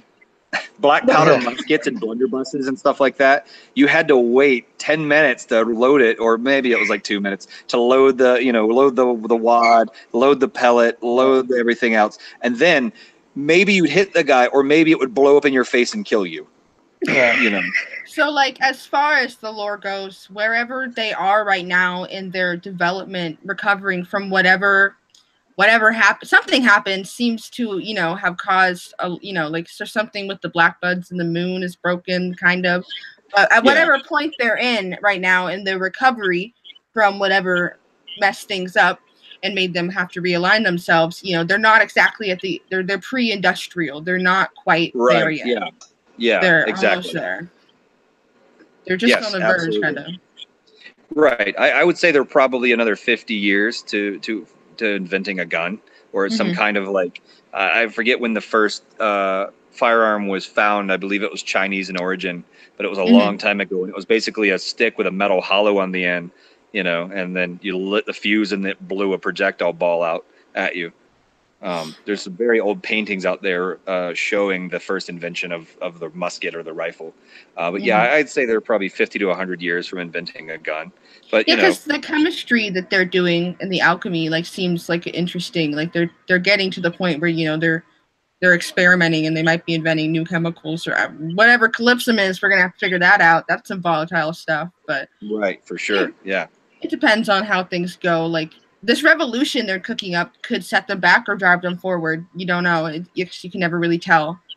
Absolutely, until the battle's over and the victor is standing on the bodies of the defeated. Then you'll know where history goes at that point. You know what I mean? How many resources they gained or lost in the process is a big deal. Yeah. How many people died? How many, mental, every single human mind at a point like that is a resource. And if you waste it in war, it can cause a lot of setback. Right. Yeah, Floppy and Jalopy just said blacksmithing but no engineering. The comments said blacksmithing but no engineering. The things that they engineer are a little on the medieval side. Like obviously they've engineered trusses for buildings. They've engineered catapults and low level siege weapons and stuff like that. They're working on it. Yeah, they're coming up. They're coming up on it. It's one of those things where the world really sets the tone for necessity. So where you've got a fort surrounded by grayskins. You've got ballistas that shoot giant spears and crossbows and stuff. The necessity is to defend yourself right away. So weapons and like defenses have set a certain expediency. And I'm sure there's going to be some engineering as far as like buildings and siege weapons go in the show. We've only gotten a small taste of what the land that is Galwood Outpost and the Outpost has to offer. That's what I've been obsessively thinking about. I lay in bed thinking about where is it in the world, because it's filmed in Utah and Ireland, but obviously those don't translate to where it's actually set in whatever world this is. We don't know how the continent, we don't know how far ahead or behind, we don't, even if this is a parallel universe, we don't know how the continents have moved, how war changed stuff. We don't know how the climates have changed. Maybe this is Canada and it's really dry now. Like one day someone digs into Earth and finds like a Cadillac bumper, and they're like, "What's this? What is this?" I was just thinking actually, as sort of the Shannara Chronicles was a similar sort of thing. It was like, where is it? And then I think by about episode 9 or 10, they actually ended up near the Golden Gate Bridge.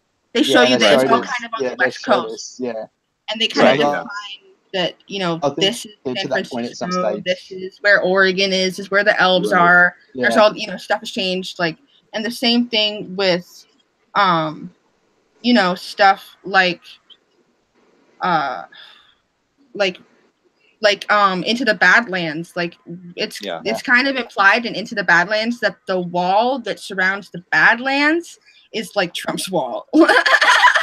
That's been a little bit implied and stuff, so that there's kind of these clear distinctions and areas Into the Badlands. And gosh, that show's so good, and I really hope that these are the kinds of shows I love, and I can't wait to see the Outpost get a few more seasons and get the chance to really hone itself to have a distinctive style like that show does.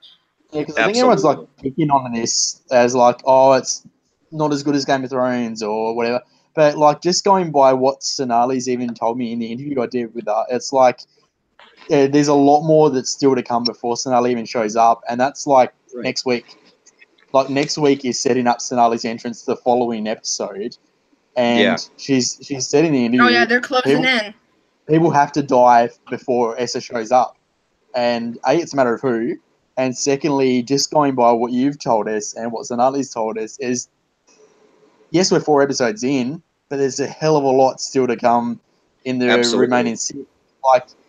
And because it's 10 episodes, that it's not going to be filler episodes either. Because I hate filler episodes. I'm so glad. Because I know it's something that I think it was Brooklyn Nine-Nine said at Comic-Con is that because they've shifted stations, they've got a 10 episode order, which means there's no filler episodes, which means they can have an arc. Well, with comedy, probably helps. Comedy can get by with filler episodes a little bit better, but shows like Supernatural drove me crazy with all their filler episodes. I was like, I don't care. I don't care about any of this. Right. I think that's why Black Lightning felt better as the first season compared to I love the Flash and all those, but you just get into episode 10 and they're oh, we'll catch him, and you're sitting there you're not going to. It's going to take another 13 episodes to catch him.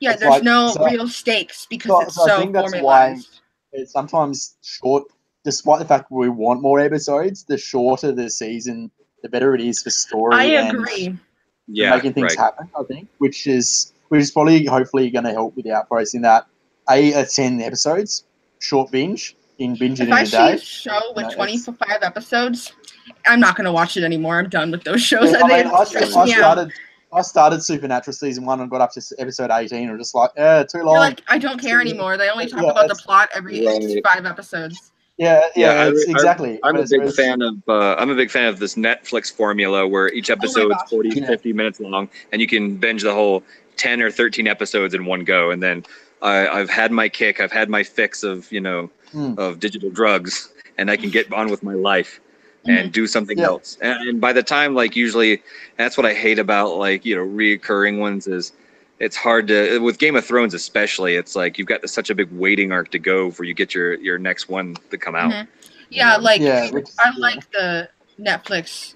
Netflix is pretty much, everyone's kind of following in Netflix footsteps as far as it goes making their own streaming content, like Hulu and HBO and even Amazon Prime. But nobody is uploading everything at once like Netflix. That's still their formula. Everyone still does an episodic kind of to draw intrigue. But not all of us have the time for that. We don't have the time to be preoccupied with, wow, what's going to happen? Every day of my life, as I was a kid, every day at school, I wouldn't pay attention in school because I'd be like, what's going to happen next week on Merlin? Of course. Yeah. And Hulu just did Castle Rock, but they've dropped 3 episodes and now they're doing one a week. God. It's why not just do 3 at a time? It's Castle Rock is so good too. I was going to say, Castle Rock seems very your element, just with the set design. Yeah, definitely. And it's beautiful. I was on the edge of my seat the entire 3 episodes, waiting, scared. Episode 4 dropped, but I haven't actually gotten to watch it yet, I think, because episode 4 was released on Thursday, but I haven't actually got around to watching it. But it's just the way they've set it out, it's town contained, but it's still in the very much similar element of like how the Outpost is set in one area and the story isn't predictable, which is the same as the Outpost, because you never thought, oh, they're going to stab Talon twice within a matter of 4 episodes. You're like, they're now not going to do that to a main character. She's been stabbed 3 times now. Yeah, and it's that just poor like, girl. hey, to finish off episode 4, we're just going to stab Talon again. And you're like, what? Yeah. No. Wait. Why are you doing that? Like, She she's going to just survive, healed. but you're not sure how. It's like that's what I love about a show. Like that's what I said to Sonali about, like, co-writing with her. Because I assume you've probably seen Sonali's web series. Oh, not yet, actually. Yeah, that'd be something I reckon you'd have so much fun with designing stuff. Yeah, because it's very voodoo based, which would open up a whole new range of design for you as well, which would be pretty cool. Yeah, just to see I've been meaning to take a look. I've been meaning to take a look at it. It's the hours I work are insane. What with being, a 9-to-5er creatively, and then as soon as I'm off of work, I step back into the warehouse, and then I make swords and knives and daggers, and then I go home and play video games for a solid hour and a half, and eat food, and then go to bed, and I repeat that for many, many days at a time.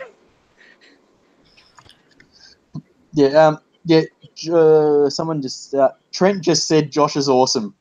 Trent's who we have on next week. Awesome. Trent Taylor. We have. Can you point out where he actually is in episodes? Because I know he's the Watchman and he's listed as uncredited in most episodes. Right. But I can never we know where you are as the Wolf and the Archer and stuff.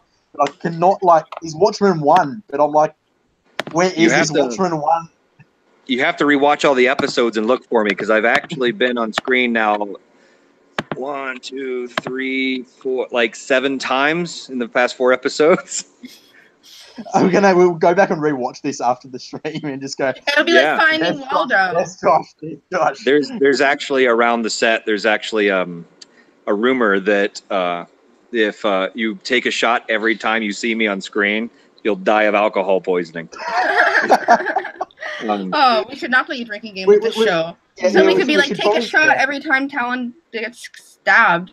Yeah, I was 3 different characters in the first episode, and I was, of course, in the second episode. I think I was in a flashback. Third episode, I think I was in there once, and this 4th episode, I was in there twice, and all was different characters. And I'll be in there more. I'll be in there more as well towards the end. I don't die, which is awesome. As long as it doesn't break canon is the main thing. You don't want to break canon. Wait, no, I do die. Never mind. There is a character that I play that I die. Spoilers! Josh dies. Spoilers. You'll never know it's me though, so it's fine. But yeah, Trent Taylor is amazing. He's one of my favorite extras ever, and he was a real help on set and just a cool dude to hang out with. We should ask him to be on here sometime if he wants. We're really Trent's on next week. Oh, Tim, you're so good at this. You keep getting people on here so fast. I'm like, what? For Josh's info, we've got Trent and James Schaefer next week. Oh, I'm so excited. Oh, nice. Yeah, because everyone was name dropping him, and it turns out he was following us on Twitter, and so I was like, hey, James, want to join our podcast? We kept talking about it. We were like, we need to invite James, and then we finally got around to it. Right. I was watching Sonali's work on Miami and LA. NCIS LA was 5 seconds, which was sad. But and then I was in Miami, I was like, no, someone's got to pay for killing her. And then I'm like, I really want to see Sonali, which from what I can tell, flesh out her skills as an actress in this, because this seems to be a whole new thing for her to do. I'm obsessed with her, honestly. I think about her whenever I'm screenwriting now, because I'm like, with the fact how she's got her own costume, which you designed, the swords, she's got this whole personality that's built around her as an actress and her skills, the fire dancing skills, which is just a sweet added bonus. That aesthetic is going to come in so handy if we get more seasons, for sure. There's so much you can do. Creatively. The fact, I'd love to see her co-write an Outpost episode, because we going by her web series, she's got the humor, she's got the wit. She's so funny. And, she could I reckon she'd do a solid episode of the Outpost. if there's a season 2. If Which not even a solid is. episode, a spin-off series of S's past, that would be great. Oh, yes, let's do it. We will do it ourselves. Yes. Yeah, we'll make that. Someone get a camera. We'll tweet Dean that later and just go, hey, we need an S spin-off before she's even aired. Right. Yes, absolutely. Yeah, it's just like that's how nice electric she is. We're already like, spin-off. Let's do it. It's exciting to see, I think, like actors that, like I'll literally watch the NCIS LA episode just for Sonali. Like the rest was an added bonus. And the same with Miami. I was like, look, I don't really care for Miami, but I want to see Sonali's acting. And you've got a whole different viewpoint when you're going in by someone's acting, what they've been on, when you're viewing it just for them rather than, it's for the show sort of thing. I think that makes it a little bit more. I did the same thing for Rachel Carell Foskett. Yeah. I watched all her stuff on like Hawaii .0 when she played some character on that who turned out to be a villain. So it was awesome. But like I've never watched that show again. I only watched that episode. Yeah, I think I did that with Supernatural. It was like Scooby-Doo crossover, and I was like, yes, I'm there for that. I didn't stoop that low. I let go of Supernatural long ago. I was like, I'm better. I need to take care of myself. Scooby-Doo, my childhood. But yeah, what got me into the Outpost was Dean off the Librarians, which is like that alone is like, because I saw the movies and I was like, oh, TV series. And I was like, oh, I cancelled. Oh, don't even remind me. I'm depressed because we were going to go visit the set again if we got a season 5, but now we can't. But then I was like, Dean's doing a new show. Oh, it's from producer Dean Devlin. I'll watch that. And then I was like, oh, it actually looks like a good storyline. I'll get into that. I heard about it like the same way from Dean because I heard about when like he first like bought it and then CW like bought it and I was like, oh, CW Dean, that seems cool. But then I was like, Jonathan Glasner from Stargate because I was raised on Stargate and like Dean made Stargate movie, but Jonathan Glasner made the show, and now them teaming up together was really exciting to me because as a kid I was like, why can't they work together? And now I'm like, yes, finally. Right. And then the Mythica writers, oh my gosh, I'm obsessed with Mythica. That was so good. And then it just like everything was coming like in focus. Like all of my interests just align. Right, yeah. Yeah, Lucky. That's why I've got faith in Dean. Like if we do get the Talon and Gwyn tip that a few of us have, that I created a hashtag for apparently. If that happens, I've got the faith in Dean despite the CW's track record with LGBT characters, obviously. Right, the 100. We don't want to be the 100. We don't want that. We've got faith in Dean that like he will treat him properly. I think no matter what happens, it'll be done well. And like I was chatting to I was chatting to Sonali last night, and like she made it pretty clear that she's not the one to like queer bait or like given her YouTube series that a few of us picked up on. Like she's quite happy to embrace the LGBT side. I've got faith that given the cast, I think if they do go down that track of having LGBT characters on the show, even if it's not I'm bi, I'm gay, whatever, that they'll still treat it with respect compared to like how they butchered up the Maggie Alex on Supergirl, how they butchered up the 100, obviously. Yeah, every time it seems to go well, it's like it didn't go well. That's why, because Dean's behind it, and I would know he loves the fans, and he listens to the fans. It went well on the Librarians. It wasn't like a huge thing. Yeah, that's why I've got faith that it will go well, because I know he treats his female characters with respect, and I think that's what's kept me on the show is like. And I said that to Sonali with the early reviews that I'm not sure that I gather you probably didn't want to read. Oh, the very early reviews were harsh. Like the only positive one came from Australia, from the Sydney Morning Herald. The rest came from like 3 men. So as I pointed out, Sonali, it was all guys that had the negative reviews. And I said it seems like they feel threatened by the fact we've got a strong female-led show. You've got Gwyn, you've got Talon, you've now got the Mistress. Like you've got these strong, powerful women. I want to hate the Mistress, but I enjoy her on screen so much. And it's like their women are clearly in control. Gwyn's clearly in control of her father. Talon doesn't take anything from any guy, and Essa is like the bounty hunter that's does her job. That's got no loyalty. Like we've got multiple strong women, and then they're like, it's not diverse enough, and we're like, pretty sure we saw a Chinese guy in the first episode. We've got Esther on the way. You've got Jason's I love Tasmania. Ananda's Janso. Like, I think Anan said that one of his And favorite Anand, things about being Janso is that Janso wasn't like inscripted as, you know, like not being white, but like they chose him, and that's something that's actually really rare. Usually people just instinctively cast a white person if it's not specified, but right, yeah. He does such a great job. He's gotten better every single episode with the diversity of his emotional range. Like, it's really compelling. Yeah, right. I agree. Yeah. I love all the emotions in the show. It goes from being really funny to being like, oh, that dude's dead. Yeah. Dude, I was gonna say, do you want to tell us a bit about Dave's work as well, since he? Yeah, he's not here. Like, give him some proxy.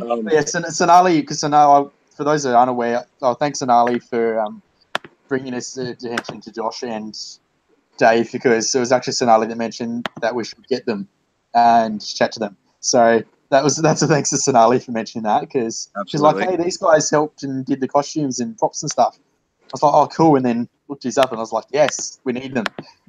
So tell us a bit more about what Dave, between what you and Dave do for the show. So while I was building sets for the first few months, Dave was actually the head and master armorer of the Outpost. He designed and built, you know, 100% with his team. All the border guards, Calcasar's armor, Jake's armor.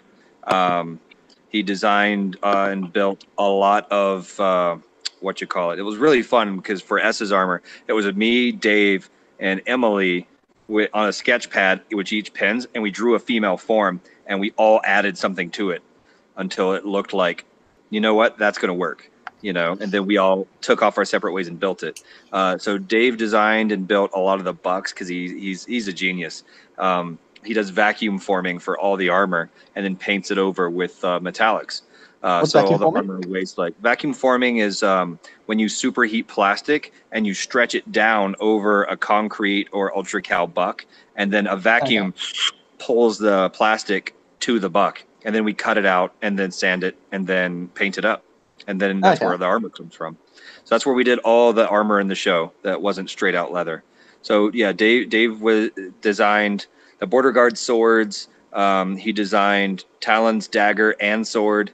He designed Calcasar's sword, all the armor as far as the border guards, and like 90% of the Covenant, and and of course Sonali's chest piece, pauldrons, and forearm wraps.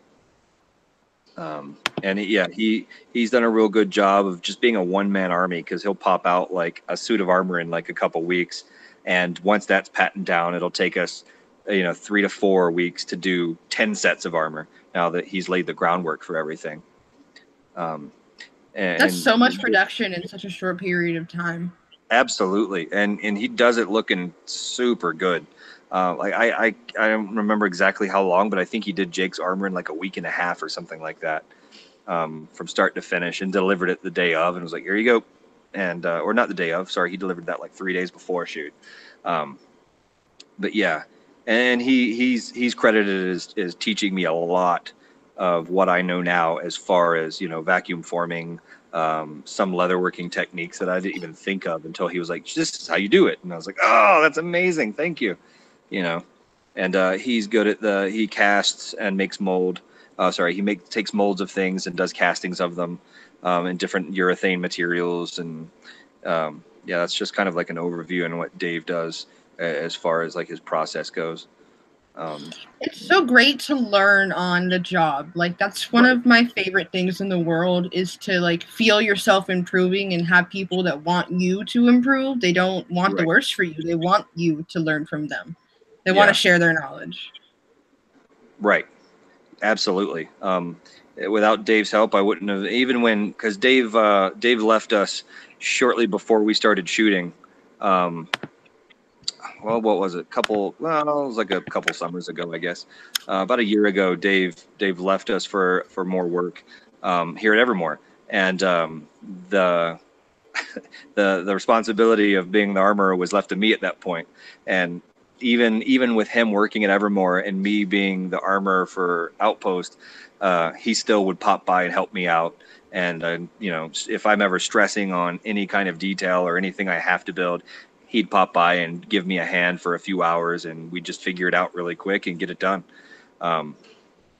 So yeah, no, he's truly a no man left behind kind of guy. Which is the best thing for this industry.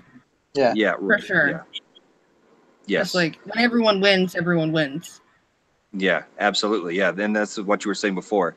You're in an environment where they want you to be better because they don't benefit. No one benefits from you being subpar at your job. So you know, I've learned a lot on the job, and I've been encouraged to learn a lot on the job. You know, it's just been stressful, but also a really, you know, enlightening and easygoing experience the whole way, the whole steps of the way. Well, we're coming on 2 hours now, so I think we should probably let you go. You obviously you probably want to go play video games or make knives, whatever is in your schedule. But just thank you so much. Actually, I'll really quick, if you want, I'll show you the last thing we worked on. Ooh. So, crossguard for a sword that I've twisted the bars. Oh my gosh, I love it. Yeah. Oh, nice. Wow. So that's what I was working on right before we called. I love the points. Yeah, I'm going to sharpen those up. That's going to be kind of like a replica of a Witcher sword from my own design. I think you have an Etsy store, don't you? Or is that Dave? I guess we both probably have Etsy stores. I'm so busy, I rarely have time to actually post anything for sale. But it's Dark Archer Design. As well as my Etsy. I just went and followed you on Instagram. Yeah, which is, for those watching, that's socials the Dark Archer Design generally, if you want to find him. Yep. Particularly on Instagram, where you can see a lot of the artwork and so on. On Facebook, I can be reached at Joshua Von Warbear. Obviously, in case anybody wants to be digital friends. Yeah, so I think I'm already friends with Thor and Sonali. So hey, why not build a list? Right? Yeah. Top 8. We wish you the best of luck with Evermore. Like, that's really exciting. Like, that's thank you. Like on a bucket list for me now. Like, for sure, that's awesome, and that's something that we're totally interested in. We're totally interested in helping hype that up and spread awareness for it. Somehow find my way over there at some stage. Absolutely, yeah. You're always welcome here. Come on, stop on by, and we'll give you a tour. Yeah, it's so great. Just I know this is off topic, but someone else that's heard of Fablehaven is so reassuring because it's one of the best, book series I think in this genre, especially for people of all ages. And I think that so many people could benefit from how brilliant Brandon Mola is at world building. Because I've never read a book that's as uniquely fantastical, but still based off of the stuff that we've made up throughout history. But he does his own spin on stuff that's like so unique, and I love that. I love taking old ideas and doing unique stuff with it, which is why I like the Outpost. Absolutely. Yeah. Completely agree. I think one last question for you, Josh. Is there, besides the Outpost, is there a particular franchise you'd like to make things for? Like whether it be film or TV?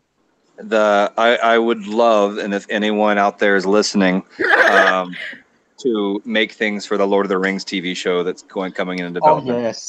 Yes. Oh, if anyone should, it's definitely you. Yeah. Oh my God. Thor wanted to go on The Witcher, so I think we were going to try and fan cast to places and go, hey, take this person. Right. Yeah. That's what I want. I actually want to visit New Zealand and go check out the Weta workshop and go, hey, can I sweep up at nights and just watch you guys work and learn some stuff? I was going to say, didn't you guys? Let me shadow. Let me learn from you, Padawans. Right. Wasn't it the head of Weta came over to work with you guys, or was that Dave? Right. Yeah, Richard Taylor. Yeah. Yeah. What was that like? Oh my God! It was like being visited by a creative guru. by the god of your. Yeah. So the god of my craft stopped by. He was an absolute legend. He was very humble and very complimentary of everything that we were doing, and then super free giving of every bit of knowledge he had. Wow. He whipped out notepads and wrote down things that has worked for Weta. and you know, that they've took 20 years to figure out, and just like in a minute, here, this is what it's called, and this is how you do it, just so we could be better at our craft. His you know, philosophy is, you know, knowledge, I guess, doesn't do any good if it's kept by only a couple people.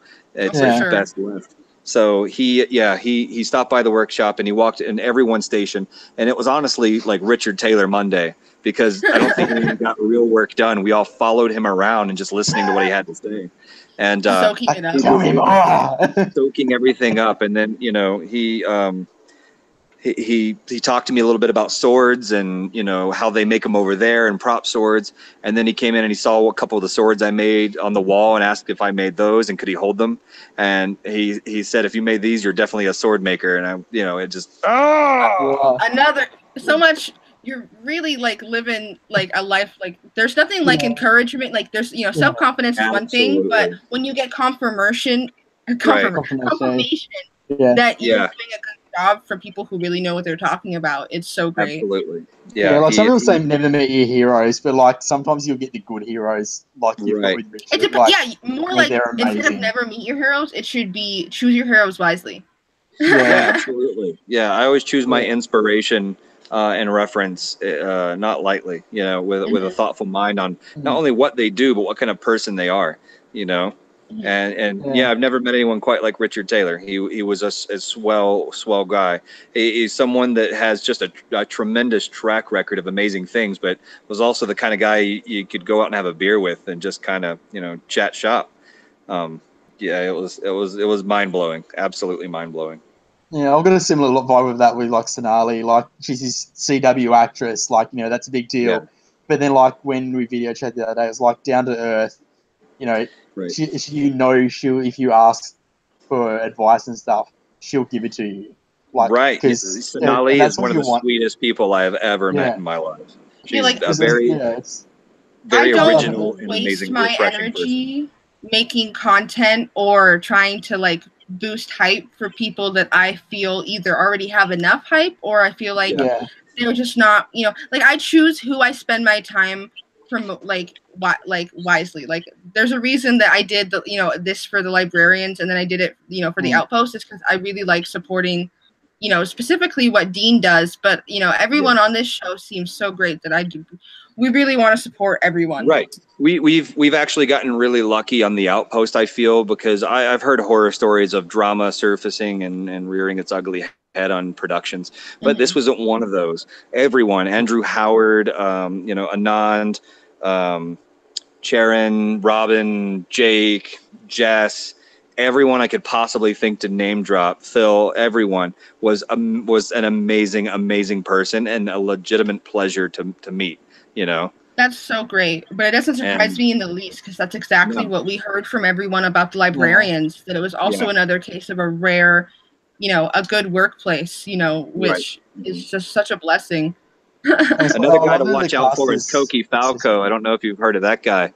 Koki Falco is also a pretty amazing dude. He came out and he was one of the villains. He's one of the bones that pops up in the end of one of our episodes where he says to go to the Outpost. I'm so excited to see all the bones. They seem like the awesome, you know, the group of rogues that are coming to, you know, do what they're told to do. Yeah. It's going to be good. Tiberian Shek. Apparently, I think I said that right. Yeah, that's Koki Falco. Yeah. Oh, him up later. His name just sounds intimidating. Oh, he got recognized. Meeting the guy, he's a lot like a horror actor. Like he looked like the sunken in eyes and the big gray beard and the long hair. He looked like a horror icon. You're like, oh, you're supposed to be here. And he looks, and the way he acts really well as a villain. But you know, 5 minutes with a guy is just the nicest, funniest dude you've ever meet. You know? I was just going to say, going by his IMDb, I'm pretty sure I recognise the guy it is now. I think he sort of looks like Floki from the Vikings a little bit. yeah, a bit, yeah. Again, tremendous. There's nothing. I can't say anything bad about the Outpost cast or anyone because I didn't have a negative like interaction with anyone on it. It was more like hanging out with friends and doing a project than it was work. You know what I mean? And that shows in the show. That's why it's so addicting, I think. Even, people are wary at first, but then people are like, oh, I don't know. And then they're like, I can't stop watching it.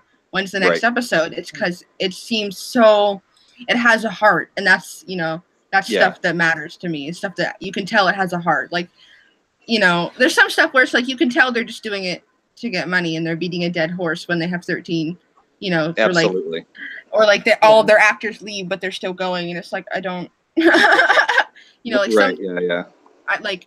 I hope the Outpost gets more seasons, but I hope it doesn't overextend itself. Like I'm pretty sure 5, like Keenan and those writers, they have an end game. They have a stable. They probably have a stable.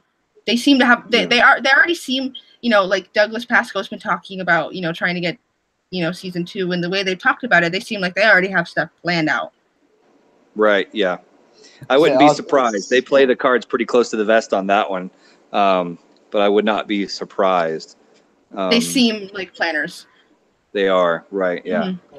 I think even if the CW doesn't, it's got enough, like, the fan base. I mean, we are the fan base. We're which is a already nice ready thing to be able to have. be like, Netflix, Hulu.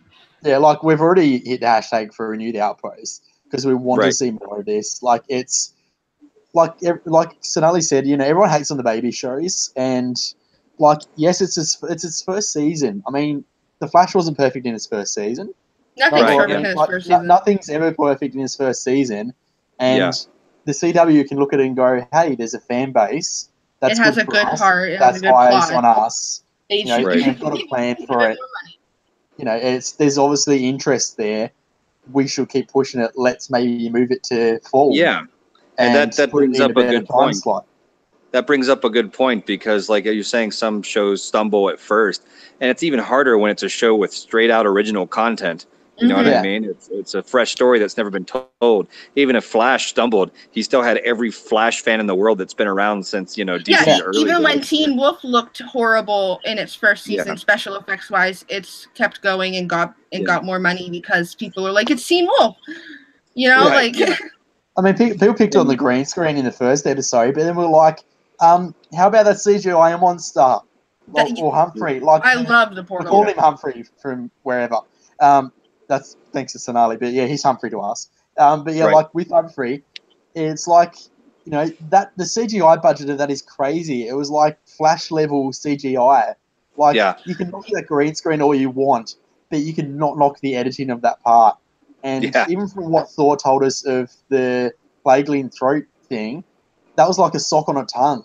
And the amount of editing they've done from your design to making that a visual, that's like, yes, it's a quick thing that we see, but the amount of it's work. It's gone on behind it. Like when Sonali did the Instagram takeover for People Chica, she showed us behind the scenes of this is how they're editing the Plaguelings. And, there's a lot of work that goes in from your design stage to, the tongue sock, as Thor called it, and then to actually us seeing it on screen as your full design in That's the way. That's kind of the way it is with everything in design, with swords and weapons and concept sketches like Plaguelings and Greyskins. It's hours, if not weeks, of work for something that's seen for a grand total of a minute and a half. Yeah, and I mean, people knocked on. Like, I got so mad as this scenario when we were going through comments and stuff, and there's like people were like, "Oh, the acting's wooden." I'm like, "What show were you watching?" And I like this. I love the humor in the first episode. The humor is the most on point, and the emotion is really good. Yeah. And then there's like the costumes and stuff are like, look like they're from a theatre thing. I'm going, no, they do not. Like the amount of work that's gone into these costumes. Like, do some research. They look so good. I think people are in like Talon's jacket stands out the most, and it clearly does for a reason. I want that jacket. They've talked about it in the plot, but people are like, she looks like she's dressed to go to Coachella, and I'm like, she is. Yeah. It's Utah. You think But like, I love it. I love I love her hair, and people are like, why is her hair braided like that? Is it because of the 100? And it's like, no, it's because she cut her ears off. Right. Yeah. She'd obviously have a ponytail. Right. When there's beginning shows, there's obviously a feeding frenzy of critics just tearing things to shreds. Yeah. That are totally fine on other shows, right? Right. But even whether their concerns or their points are valid or invalid, it doesn't matter so much as what Glasner was talking about recently, I think, on Facebook, where he was like, this show was never designed to win awards or appease critics. It was something fun. It's not Netflix. For something to enjoy. Something made for fans. This isn't a Netflix show. This isn't HBO. It's CW. Right. And that's just let people. We get that some people don't like certain things, and cool, that's fine. But let people enjoy something if they like it, and if they don't, oh well. Like the Mythica movies have such a cult following, and they pumped out and they got better every single movie, and people are like, you watch the first one, and you're like, at first you're like, this is so B-rated, from the way it looks, but then you're like, oh wow, this plot is really good. Yeah, I think 4 and 5 were my favorite as far as Mythica goes.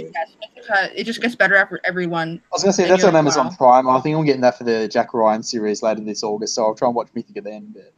But the one thing I've tried to point out is on streams particularly is if you've watched the classic Doctor Who, the sets they had for that, if you can cope with that and cope with that. Just the more recent Doctor Who didn't even look that great. I watched, I think it was one of the Peter Davison episodes, and it's got this ship, and it's like, just like, this is a ship, and it's just like so obviously against a black background, and it's like so clearly not like computer the original generated. Star Treks. I'm like, it's like cringy as anything, but then you're watching it for the show, you're not watching it for the set. I love watching the original Star Trek. The set's part of it. It's so funny. But it's like Big Bang Theory and stuff. The set's not extensive, but it's the acting that makes it. Like you don't watch Big Bang Theory for the set. You watch it for the comedy. You watch it for the acting. Like that's what I feel like the Outpost should be about. Is you're watching it for the story. You're watching it for the acting. It's it's on the CW. It's got a CW budget. It's not got a HBO budget with millions of dollars for editing and so on. And absolutely. So it's. I feel like that's hopefully with this season 2 we can go. Hey, even from for us that started from the first episode live, you can see the clear jump in. That was a pilot. This is now the season order. Yeah, already to season 4, it looks like it's improved so much. Where and they've improved it. Like you can see they've noticed that and improved things. Like yes, it might have been slightly obvious in the pilot, but comes episode 2, 3, 4, it's so clearly on a bigger scale and much, much better. I love that the Outpost doesn't look like they're literally the whole point of the Outpost is it's an outpost. It's not it's not the capital that they're talking about. The capital is probably grandiose and it looks like something out of Game of Thrones. Closer. But the Outpost is it's like the Wild West. It's like you shouldn't expect it is the aesthetic is this place is falling apart. Yeah. I think the fun thing is there's no backstory to go by as well, which is probably throwing a few people out because they love their backstory, knowing what's happening, and the theories and so on. Like we've got theories, but that's based off the show. There's no backstory. We didn't even know that they were. We didn't even have a full, extended understanding that they were under an oppressive regime that had recently taken over until they started, and it's more natural. Like it's show, don't tell. It has to come up. You can't have dialogue. You can't have dialogue that's the writers talking to the audience. It's supposed to be the characters talking to each other.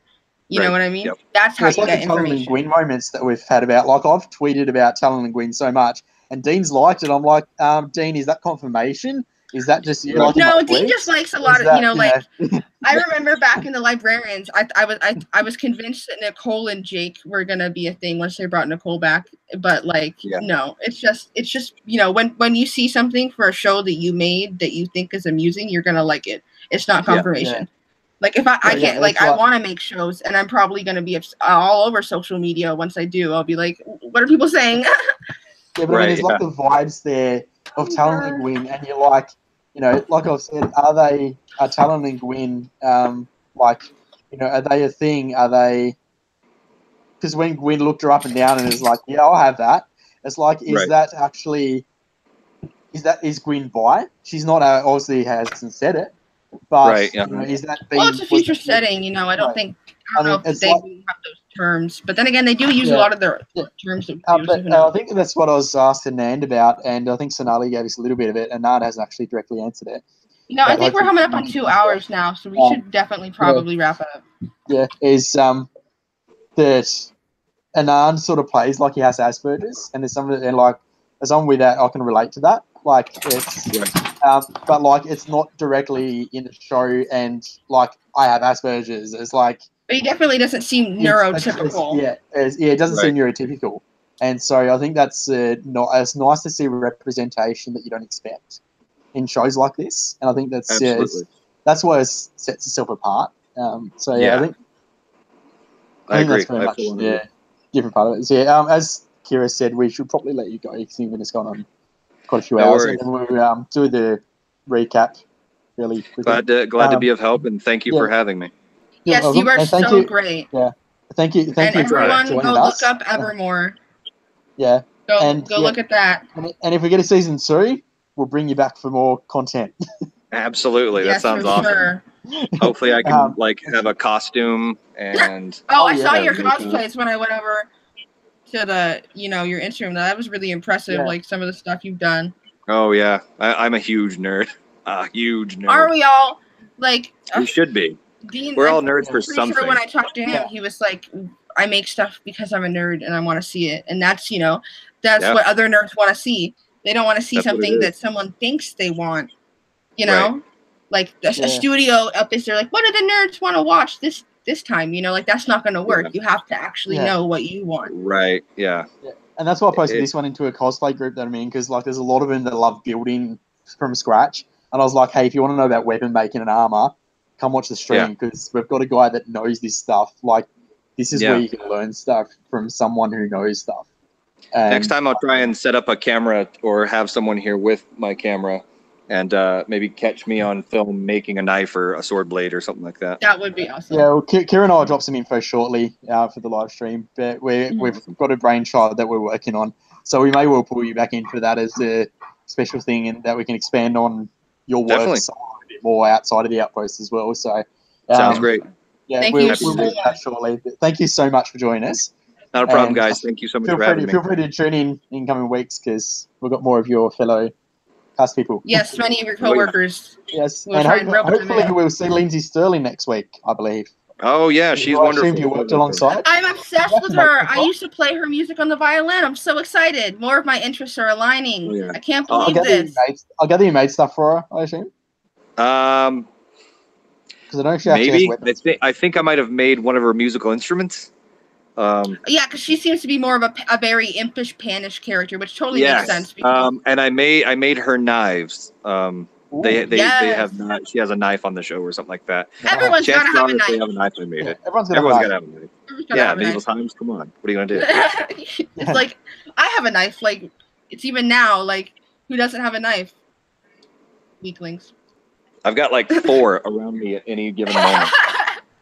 There's like 12 right there behind me on that table. I actually sell knives now. Ugh. Oh, cool. I mean, they're good knives. I just don't like being a salesperson. Yeah, I hear you on that one. But it's work. So good luck with the rest of your work and the rest of what you're doing. Thank you so much for talking to us. Absolutely. You as well. Good luck out there and have fun. Yes, for sure. Thank you. Bye. Bye. Bye, guys. Bye. Okay, now, bye, guys. We're going to stop this.